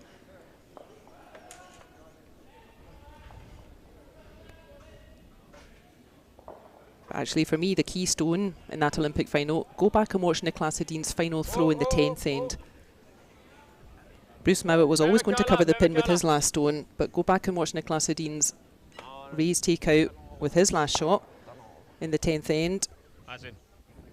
Rasmus Vrana swept his socks off, and see how close that, well, it's a very difficult shot. He didn't have a lot of flexibility, but look how close that shot was to not getting it. But Scotland could not have played the 10th end a lot better. But still, the Swedes neutralised it. But yeah, go back and watch Niklas Edin's final throw in the 10th end. And I would say that shot was so important that almost every stone that man has thrown in his life so far was leading up to that throw. Because from there, I did not expect them to lose an extra end. Can you kill both the yellows?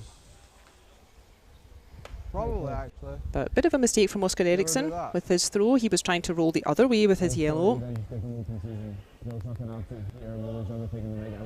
But still not easy for Scotland to move all of these stones here. That yellow that's been right in the middle for most of the end. Very difficult to get rid of, but as we said, Scotland don't mind giving up one. Could just nose it just now. You could just nose it just now, yeah. Yeah, probably. Or if you hit and roll away this time, the angle is a bit kinder to get rid of that yellow with the next throw. I feel like if you go short, they might just go here. Such a tough shot. Well, then if we do go short, we can probably chip this into the pocket, no? Yeah, if they do that.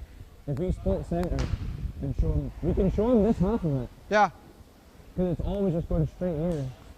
Just like centre line top 12-ish or something like that. Clock saying he was very happy to see Sweden win the Olympic medal. And at some point try and chip that in. After just coming short in Pyongyang. I think we know both, I don't mind. Previous Olympic cycle. And yeah, much as, of course, we all love Bruce Mouat. Just like, I would have been well, really we want to show that the side, Swedes right? had they not won. We want to show this side. Yeah, so we'll throw the out. Yeah. Yep. Okay.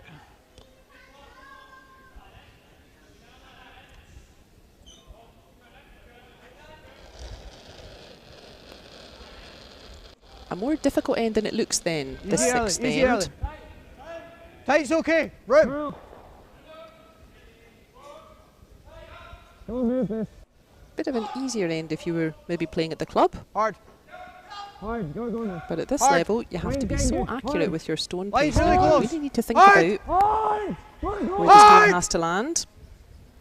And Angus Bryce again, giving it his all and trying to sweep it as Okay, close to that line as he can. I think they would have wanted it a little bit more curled over, covering more of that top red stone that Edin just touching with his brush. Den här kommer inte röra sig långt oavsett där. Ja.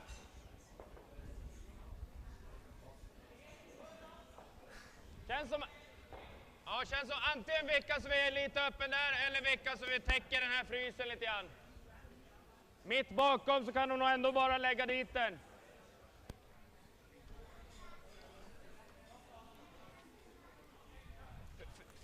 Fryser de den så får vi nog inte ut den. Man kan ju täpa efter dock, men... Sweden needs to be a little bit careful though, that Sätter yellow. man ner den för tjockt så är det risk att den blir skottet, men här kommer inte röra sig bort från enfoten. Så lite insida borde vi nog lägga skottet på. That yellow right in the middle that's been hiding there all end. It's already behind tee, so you need to be a little bit careful moving things around now. It's that red out front that's dangerous for Sweden.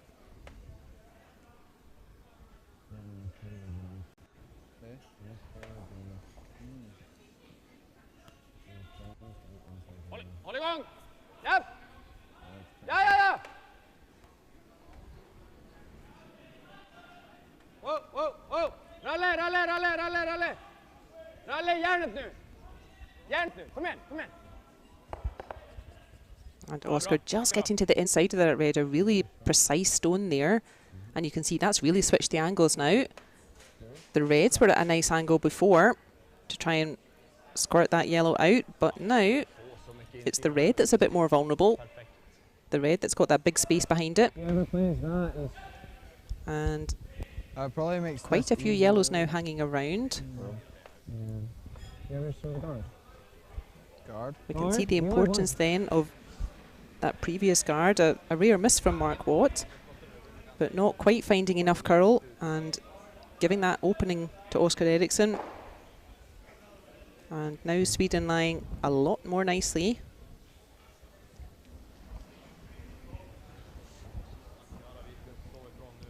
That would certainly work. Another guard or just biting the house, just where James Craik had his brush before, or this was the shot they were talking about previously. Come round on the anti-clockwise handle and sit another one on the tee line.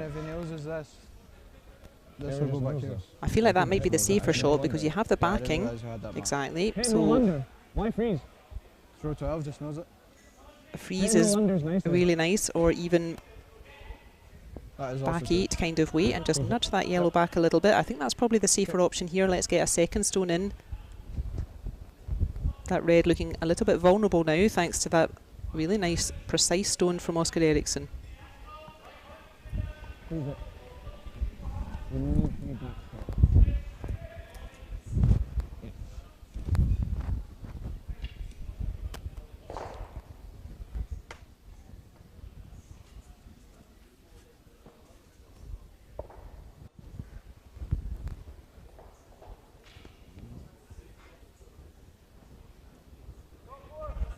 Here, narrow. Go. Hard line. Really tight. Hard. Go on this, boys. Really go on this. Hard. Line's good. Really go. Hard. Hard. Big speed from both Hard. Angus Bryce and Keep Blair going. Haswell Hard. here. You've got backing, boys. Leave it up there. Okay. Oh, that's popped up a little bit short, but it's found a decent spot. Important that Scotland have something on that anti-clockwise handle. There's the overhead. So Scotland can definitely use that red that they just threw. They really wanted it right up close though to that yellow behind tee line.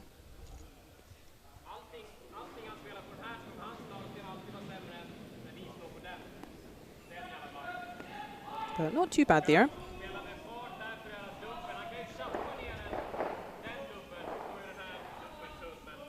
Feels like this end has been going on for about an hour and a half, but we're still in the 6th end. Sweden are still trying to give themselves an opportunity to score more than one, and Scotland are still trying to prevent Sweden from scoring more than one.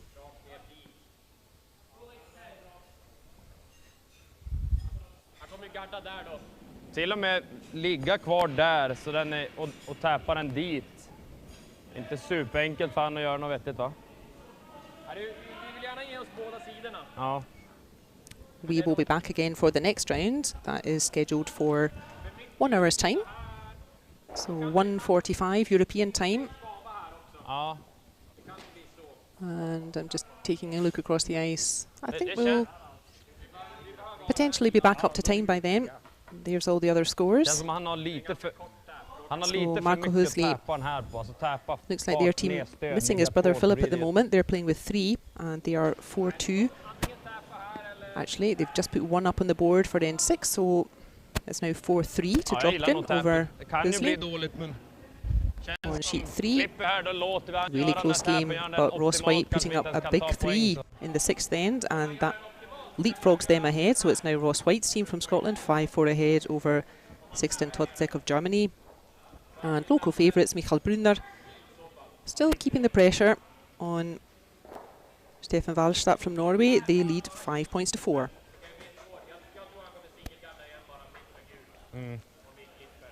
And who shall we be watching in the next round?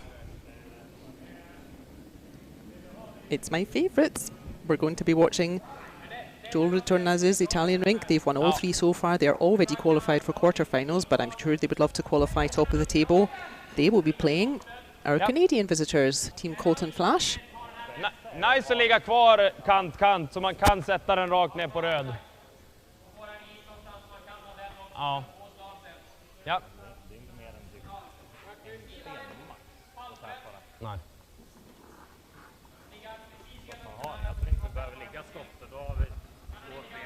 Yeah, clock says all the games are pretty close. It's always like that in Baden.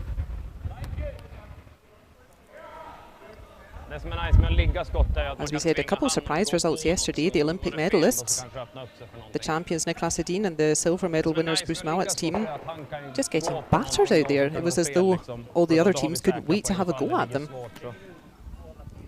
Nobody's intimidated or scared of Olympic medals here, and that just shows you how difficult it is to win an Olympic medal, actually. All of these teams can beat each other.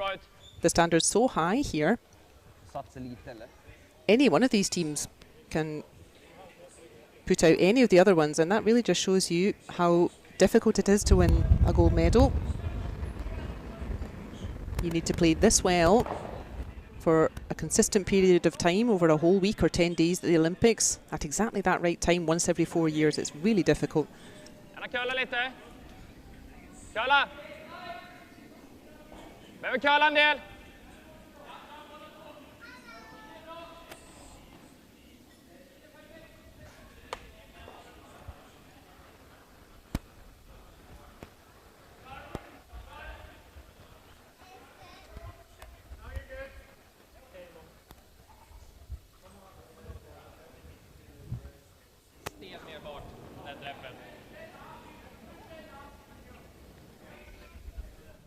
You might make the triple.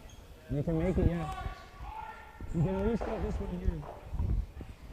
If you get out of the forefoot. Basically just hit me.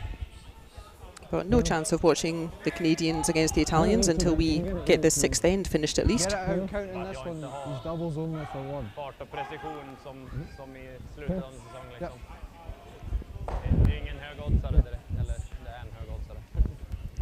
No time clocks at this event, and that's really more an organisational thing. You need a lot of volunteers if you're going to do You could game just clocks. guard there if you wanted, yeah.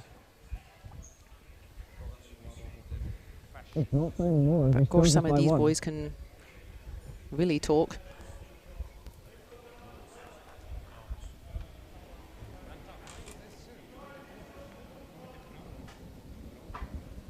The guard is probably easier. the easiest shot, but it still leaves him something. If he makes this good. Well, not really if you throw it good, because if you throw it there, he can't run it. Huh? If you throw it there, he can't run it.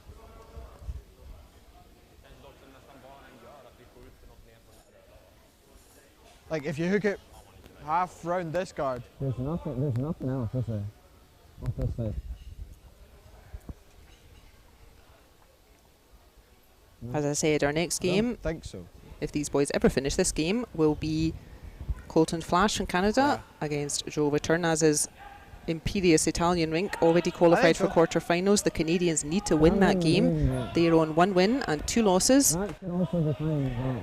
And they need to win against the Italians if they Whatever you are think's easier. ever going to have a chance Well, to the guard qualify is for easier. quarter-finals. 3 wins But there's more risk. qualifies you already. Okay. But I'm sure the Italians would rather get 4 wins and qualify in first place.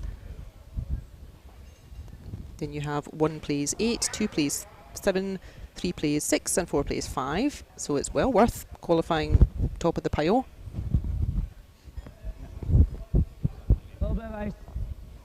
And you can qualify for quarterfinals with 2 wins and 2 losses, but then you're relying on your draw shot challenge, and there's a whole heap of teams that typically end up on 2 and 2. But that's how both of these teams will be able to qualify if they get to the quarterfinal. Carl.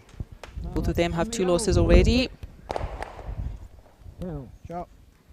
And well, all of that committee meeting was well worth it. Look at that. Really super shot from James Craik.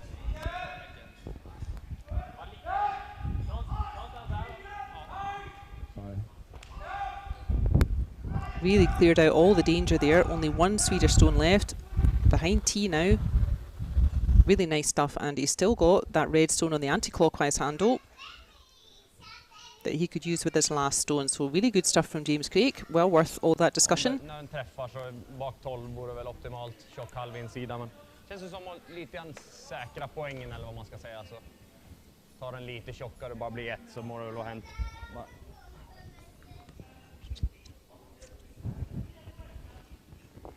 Ja, den får split på förra.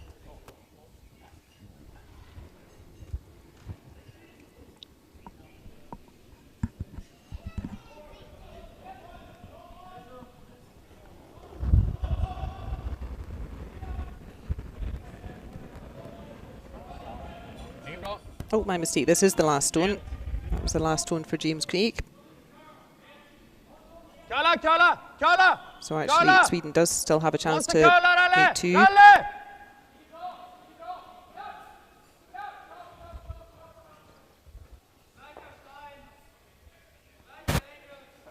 And I think he's got it by a 1/4 of a centimetre.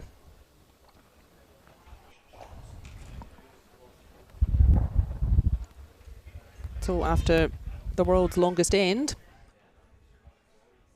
that will be finally a score of 2 to Sweden. And that's a big score at this stage in the game. So after 6 ends, the Swedes lead James Craik's team from Scotland 5 points to 3.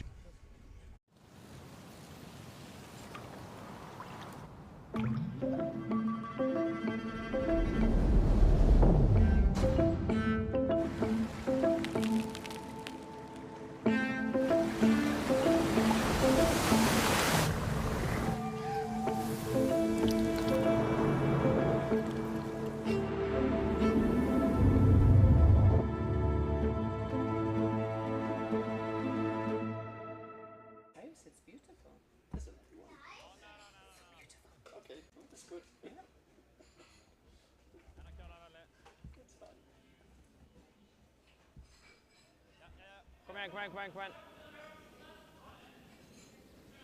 Kom igen, Dalle. Upp på linan. Kom igen. Bra.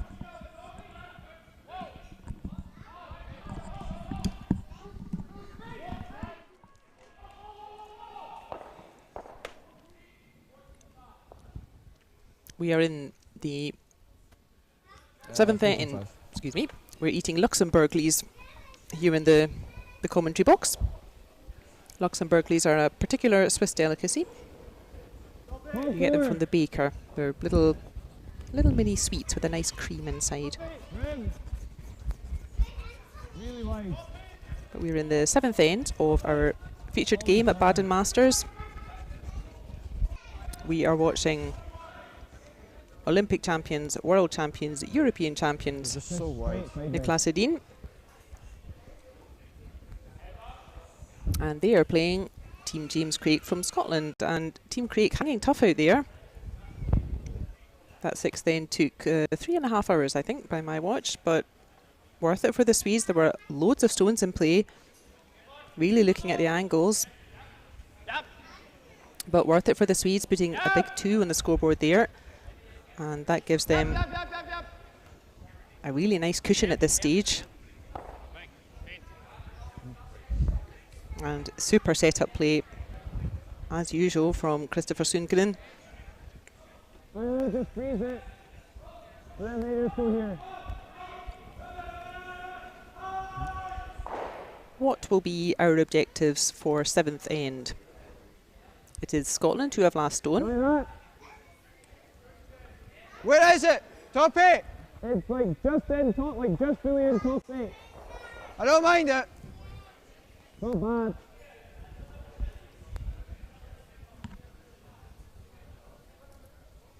Two options really for Scotland. One would be to try to blank the end, and then you would remain 2 behind, but you would have last stone in the final 8th end. But Sweden determined not to have that. That's why they playing the aggressive stuff straight towards the centre. Guard out front. They don't want to give Scotland the chance to blank here. Scotland would really need to try to score 2 points here. Make use of that last stone advantage and then take their chance without last stone advantage in the final end. If Scotland can never have a chance to make 3 points,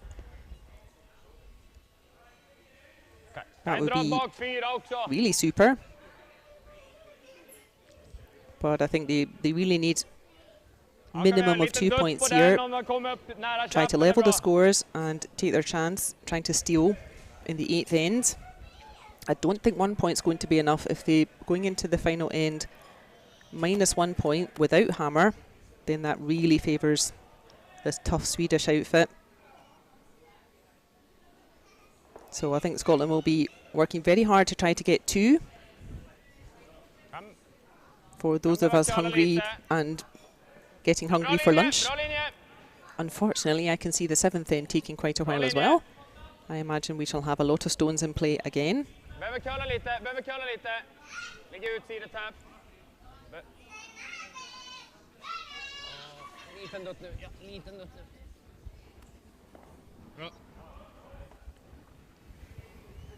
Michaela in the chat, you are quite right.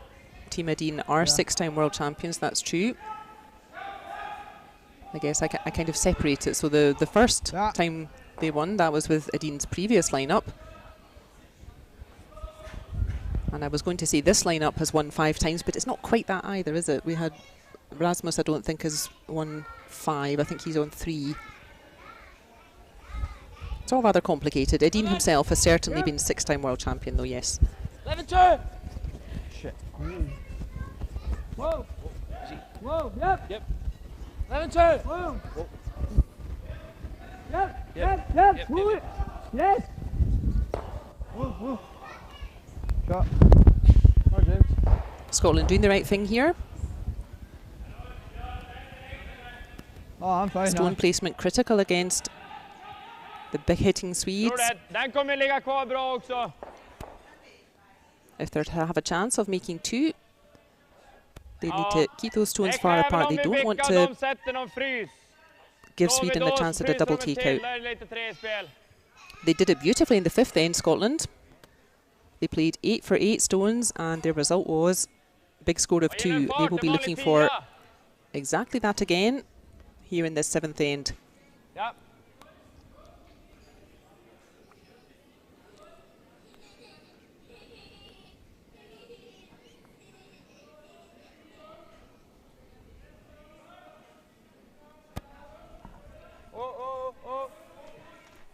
Rent! Yep! Ja! Järnet! Nej.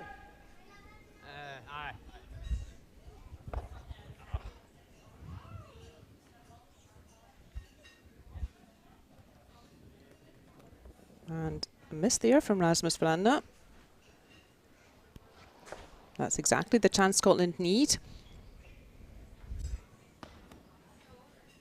Yeah, you could use that guard, Scotland. Keep piling things in behind there. As we said, if Scotland could somehow weasel a 3 out of here, they would definitely give themselves still a 50-50 chance at this game, statistically speaking. Need to keep it open. Keeps the blank alive.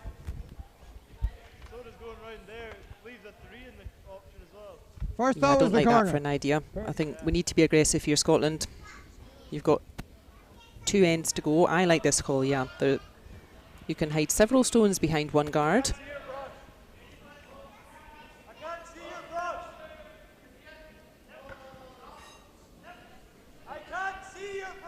He says he can't see your brush. You need to stand in front of the stones. That's more like it.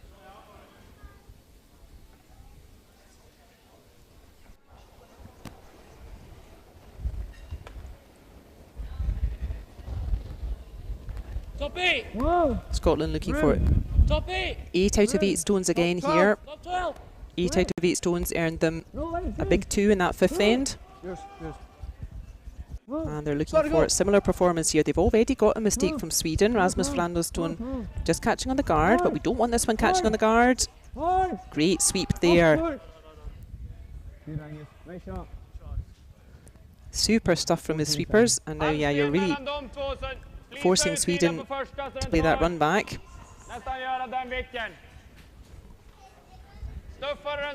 And certainly a run back double takeout for you and I. We probably wouldn't really go for this, but at this level, this is a makeable shot.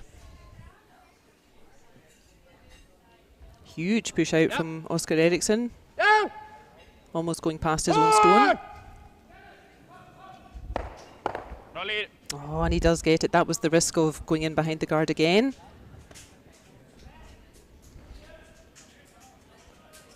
But still options for Scotland here.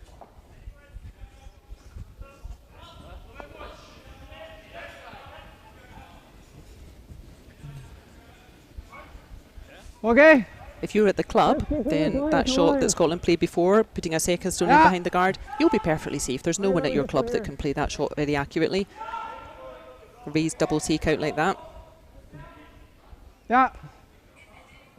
But a risk against these Swedes. Probably like 11-5. Scotland need to keep working here.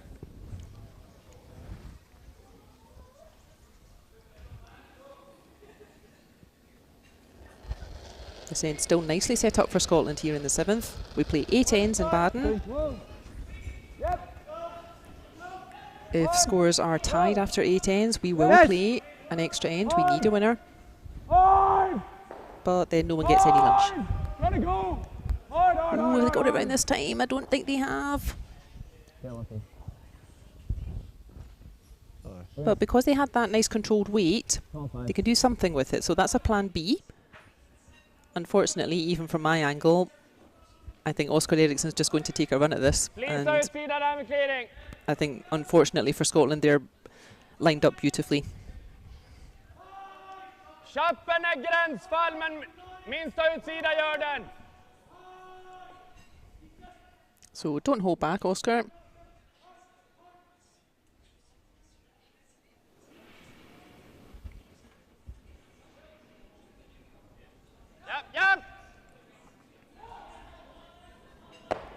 And they are lined up perfectly. Unlucky for Scotland there.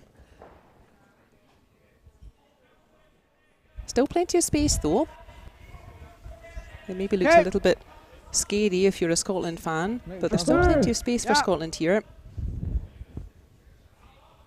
They've still got 3 stones.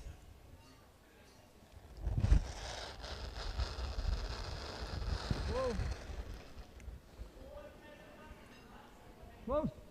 Whoa. Really close. That's a nice shot. Unfortunately, it doesn't help them that much.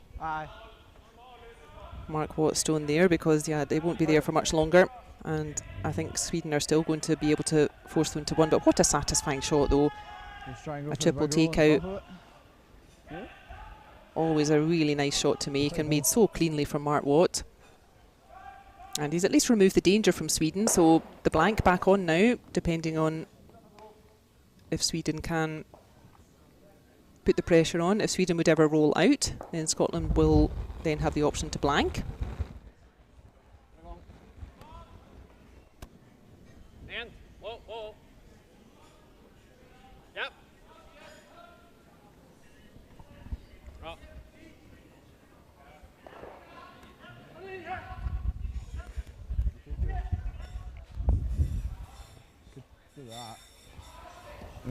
Now, is that the right shot, Scotland?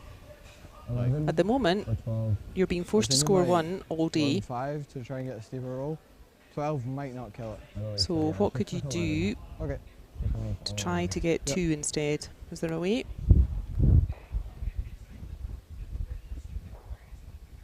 It sounds like they're going to play controlled weight. They said 12, so that means 12 seconds hog to hog. So kind of hack weight, something like that, enough to punch that yellow through, and then they want to roll right in front of the other yellow. Try and make it more difficult for Sweden to remove. But I'm wondering if Scotland could maybe have done something a bit more creative with this stone and try to give himself a chance at picking up 2 points here. Yep. Hard. Maybe a corner freeze on that front one, or a full freeze on that front one. Try to get a mistake from Sweden that way, because I think unfortunately you're not going to get a mistake from Sweden with an open hit. Whyte.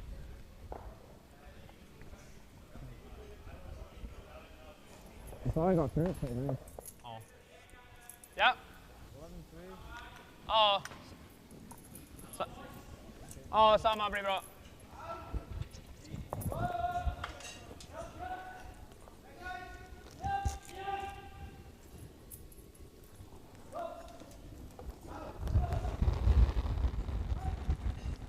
Niklas Edin's final throw in 7th. Yep. Yep. Hårt.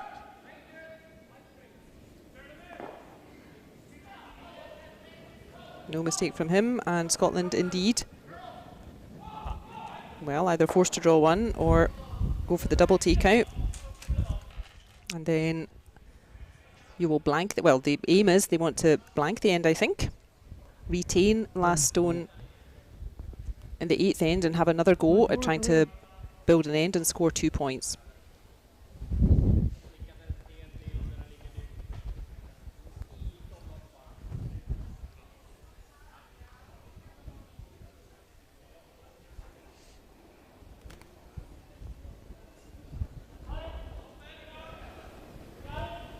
Yep. Yep. Yep. Hard. Hard. Hard. Hard. Oh, hard. Hard. Pull it. Pull it. No, one.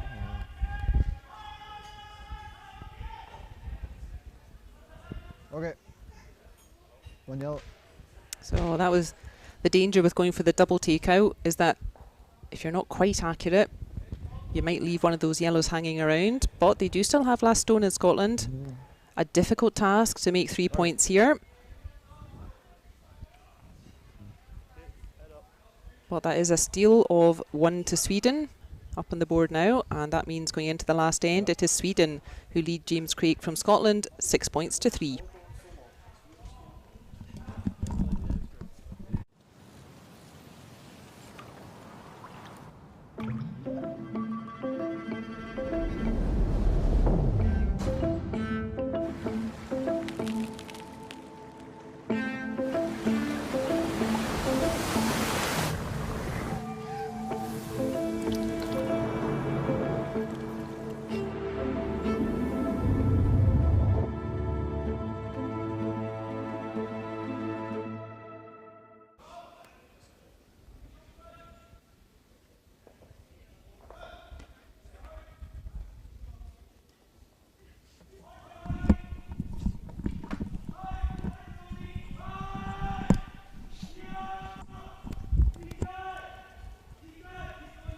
It is the 8th and final end of regulation time here at Baden Masters 2022. We are watching Omni champions Niklas Edin from Sweden.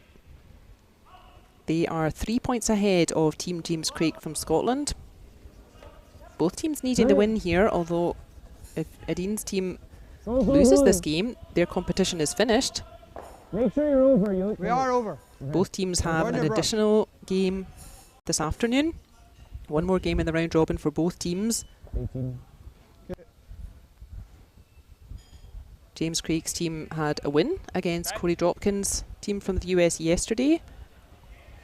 So they can still scrape into quarterfinals if they could win their game this afternoon. Edin's team lost their games yesterday, so they need to win here and this afternoon. Yeah.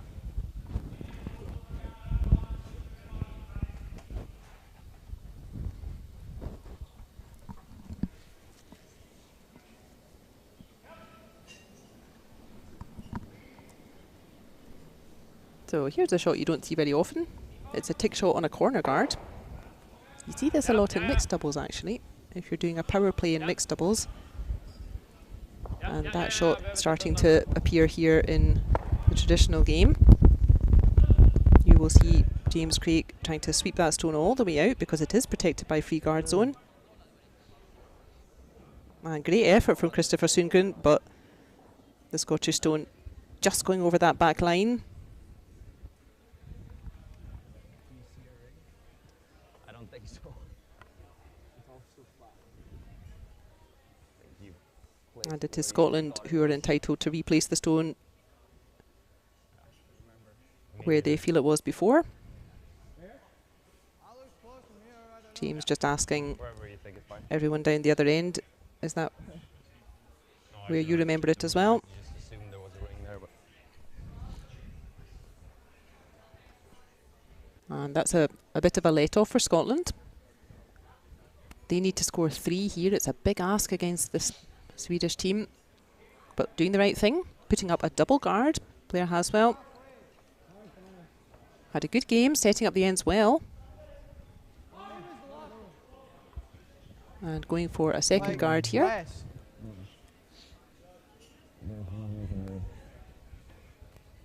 And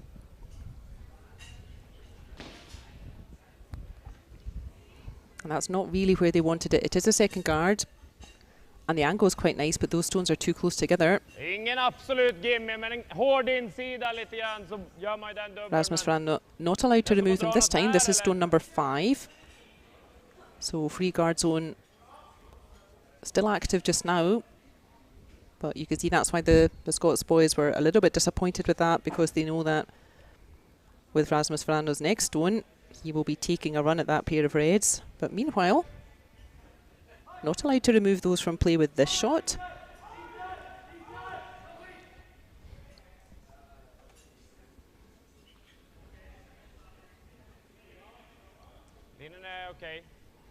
Young Glass says in the chat, maybe we should have some snacks with us. That's not a bad idea, Young Glass. Because these boys take ages to play a game, and then you have to eat your sandwich for lunch in about 5 minutes before the next round's on. We do have a special treat here today though. If you've ever played curling in Scotland, or if you've ever been to Scotland, maybe you know the favourite soda in Scotland. It's not Coca-Cola. It's the orange one. It's called Iron Brew. Very popular in Scotland, and we've got a couple of cans of those in today here in Switzerland as a special treat. We're really tight. That always helps my curling, having some Iron Brew. Maybe that's what's missing for the Scots. Maybe I should have brought them some. Nice throw from Angus Bryce. All the Scots can do is try to give them a chance to get 3 points. With last stone, you need at least 2 mistakes from your opposition. Remember, scoring 1 point with last stone, you have 1 last stone to make your 1 point. That can be thought of a little bit as the default. So if you want to make 2 points, you need at least 1 mistake from your opposition. And if you want to make 3 points, then you need 2 mistakes from your opposition. So it doesn't happen very often, getting 2 mistakes from Sweden. And as we thought, a pile driver from Ramsfjell, and no more guards for you, Scotland. Yeah.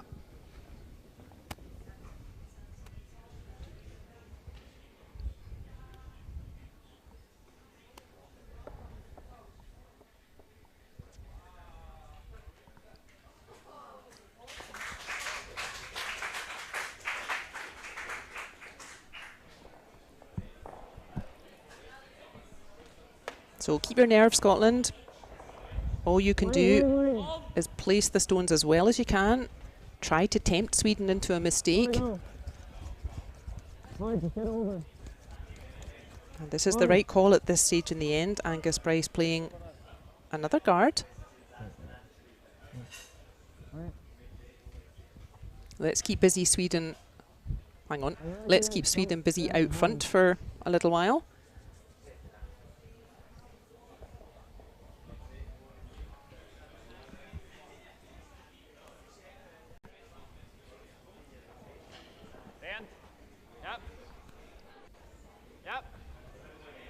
Whoa, got it. Drop.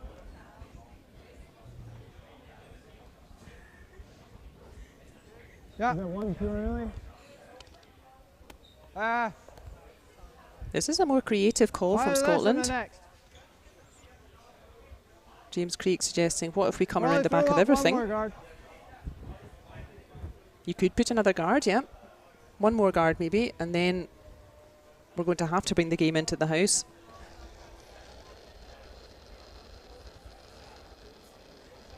Always the chance that Sweden will make a mistake on that guard. Hard. Get it tight. Curl now. Curling good. Curl, curl, curl. Hard. Hard. Good. Spot mark.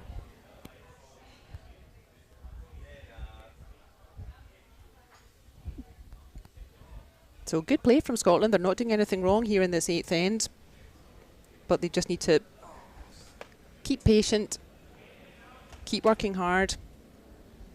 That's Oscar Eriksson, that wasn't Mark Wright. We wouldn't want Mark Wright playing a shot like that at this stage. Yeah. Sorry, Mark Watt. Even I'm getting muddled now. Okay. We have 2 results already.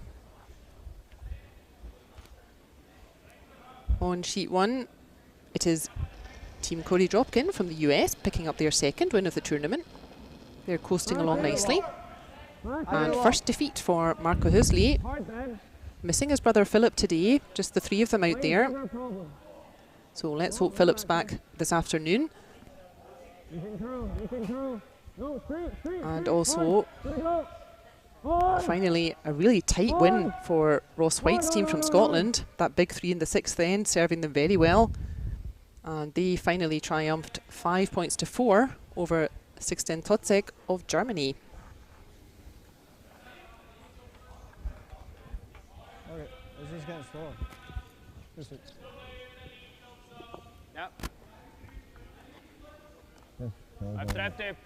Yeah. Okay.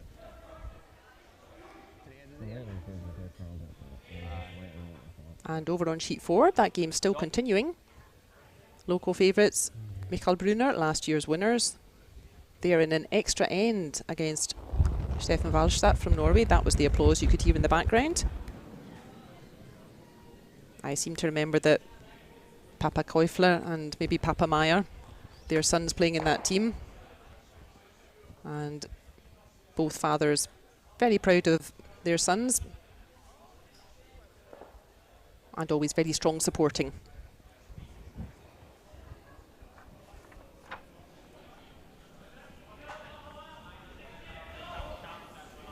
You go there, hopefully you get the truffle. Well, golly, Scotland, this stone has to be in the house, and then we need Nicholas Edin to come out and fall over for the first time in his life. But stranger things have happened. All they can do is give themselves a chance. All they can do is set themselves up. What? Nice to see Matilda. I think Matilda's in Sweden rather, so she's joining us at a good time. Edin's team having a tough day yesterday, and they will be very relieved and happy to get a win on the board, but they need to get it first. They're in a good position to close out this game, Sweden. But Scotland will make them play all the way to the end.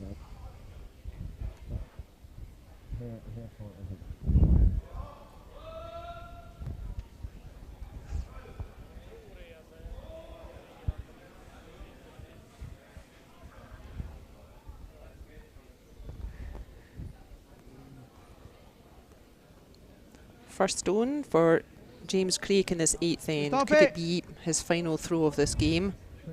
You got room. Line's good. Line's good. Green, close. Line's good. Curl. Room. Curl. Carl. Hard.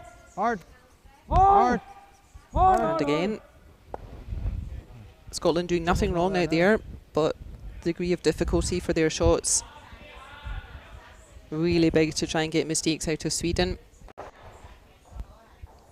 Edin, he just needs to make something disappear, and that will be enough for the game.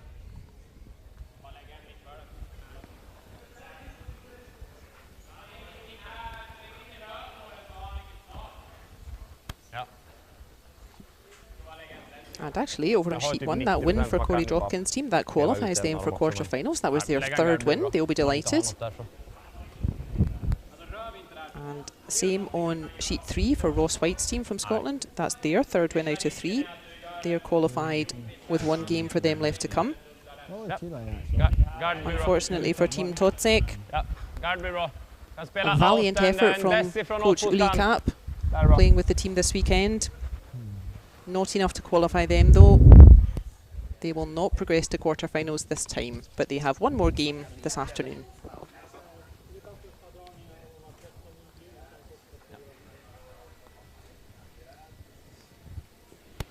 Final throw for Edin for sure in this 8th end.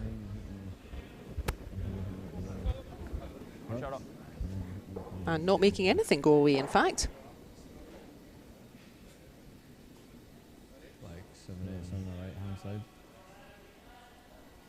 Just going to ask the question of Scotland to say, okay, go ahead and see if you can get 3 points from here.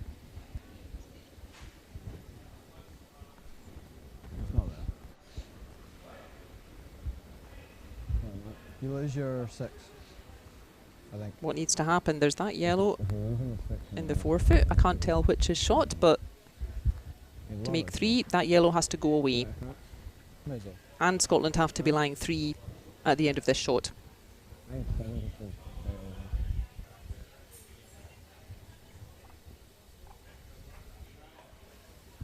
I don't think it's there, but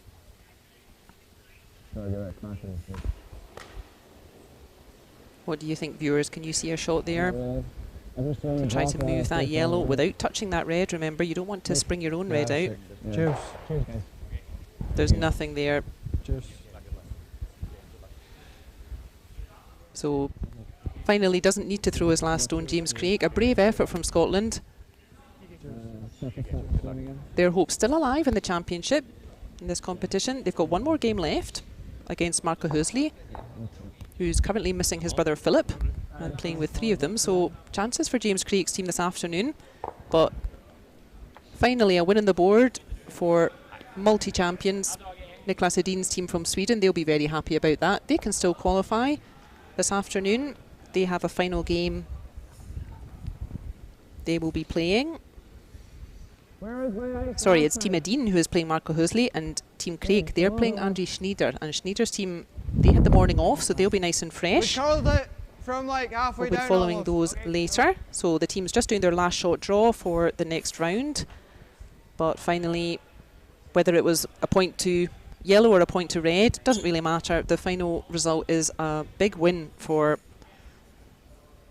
multi-champions Edin from Sweden, keeping their competition hopes alive. A win over James Craik from Scotland, a brave effort from the Scots. They've still got a chance if they win their afternoon game. We're all going to eat lunch as quickly as we can we will be back for the next round, which is due to kick off in 20 minutes at 1:45 European. It may be a couple of minutes late, but join us again for that. Thanks for joining. Bye-bye.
Japp. Bra. Mycket bra.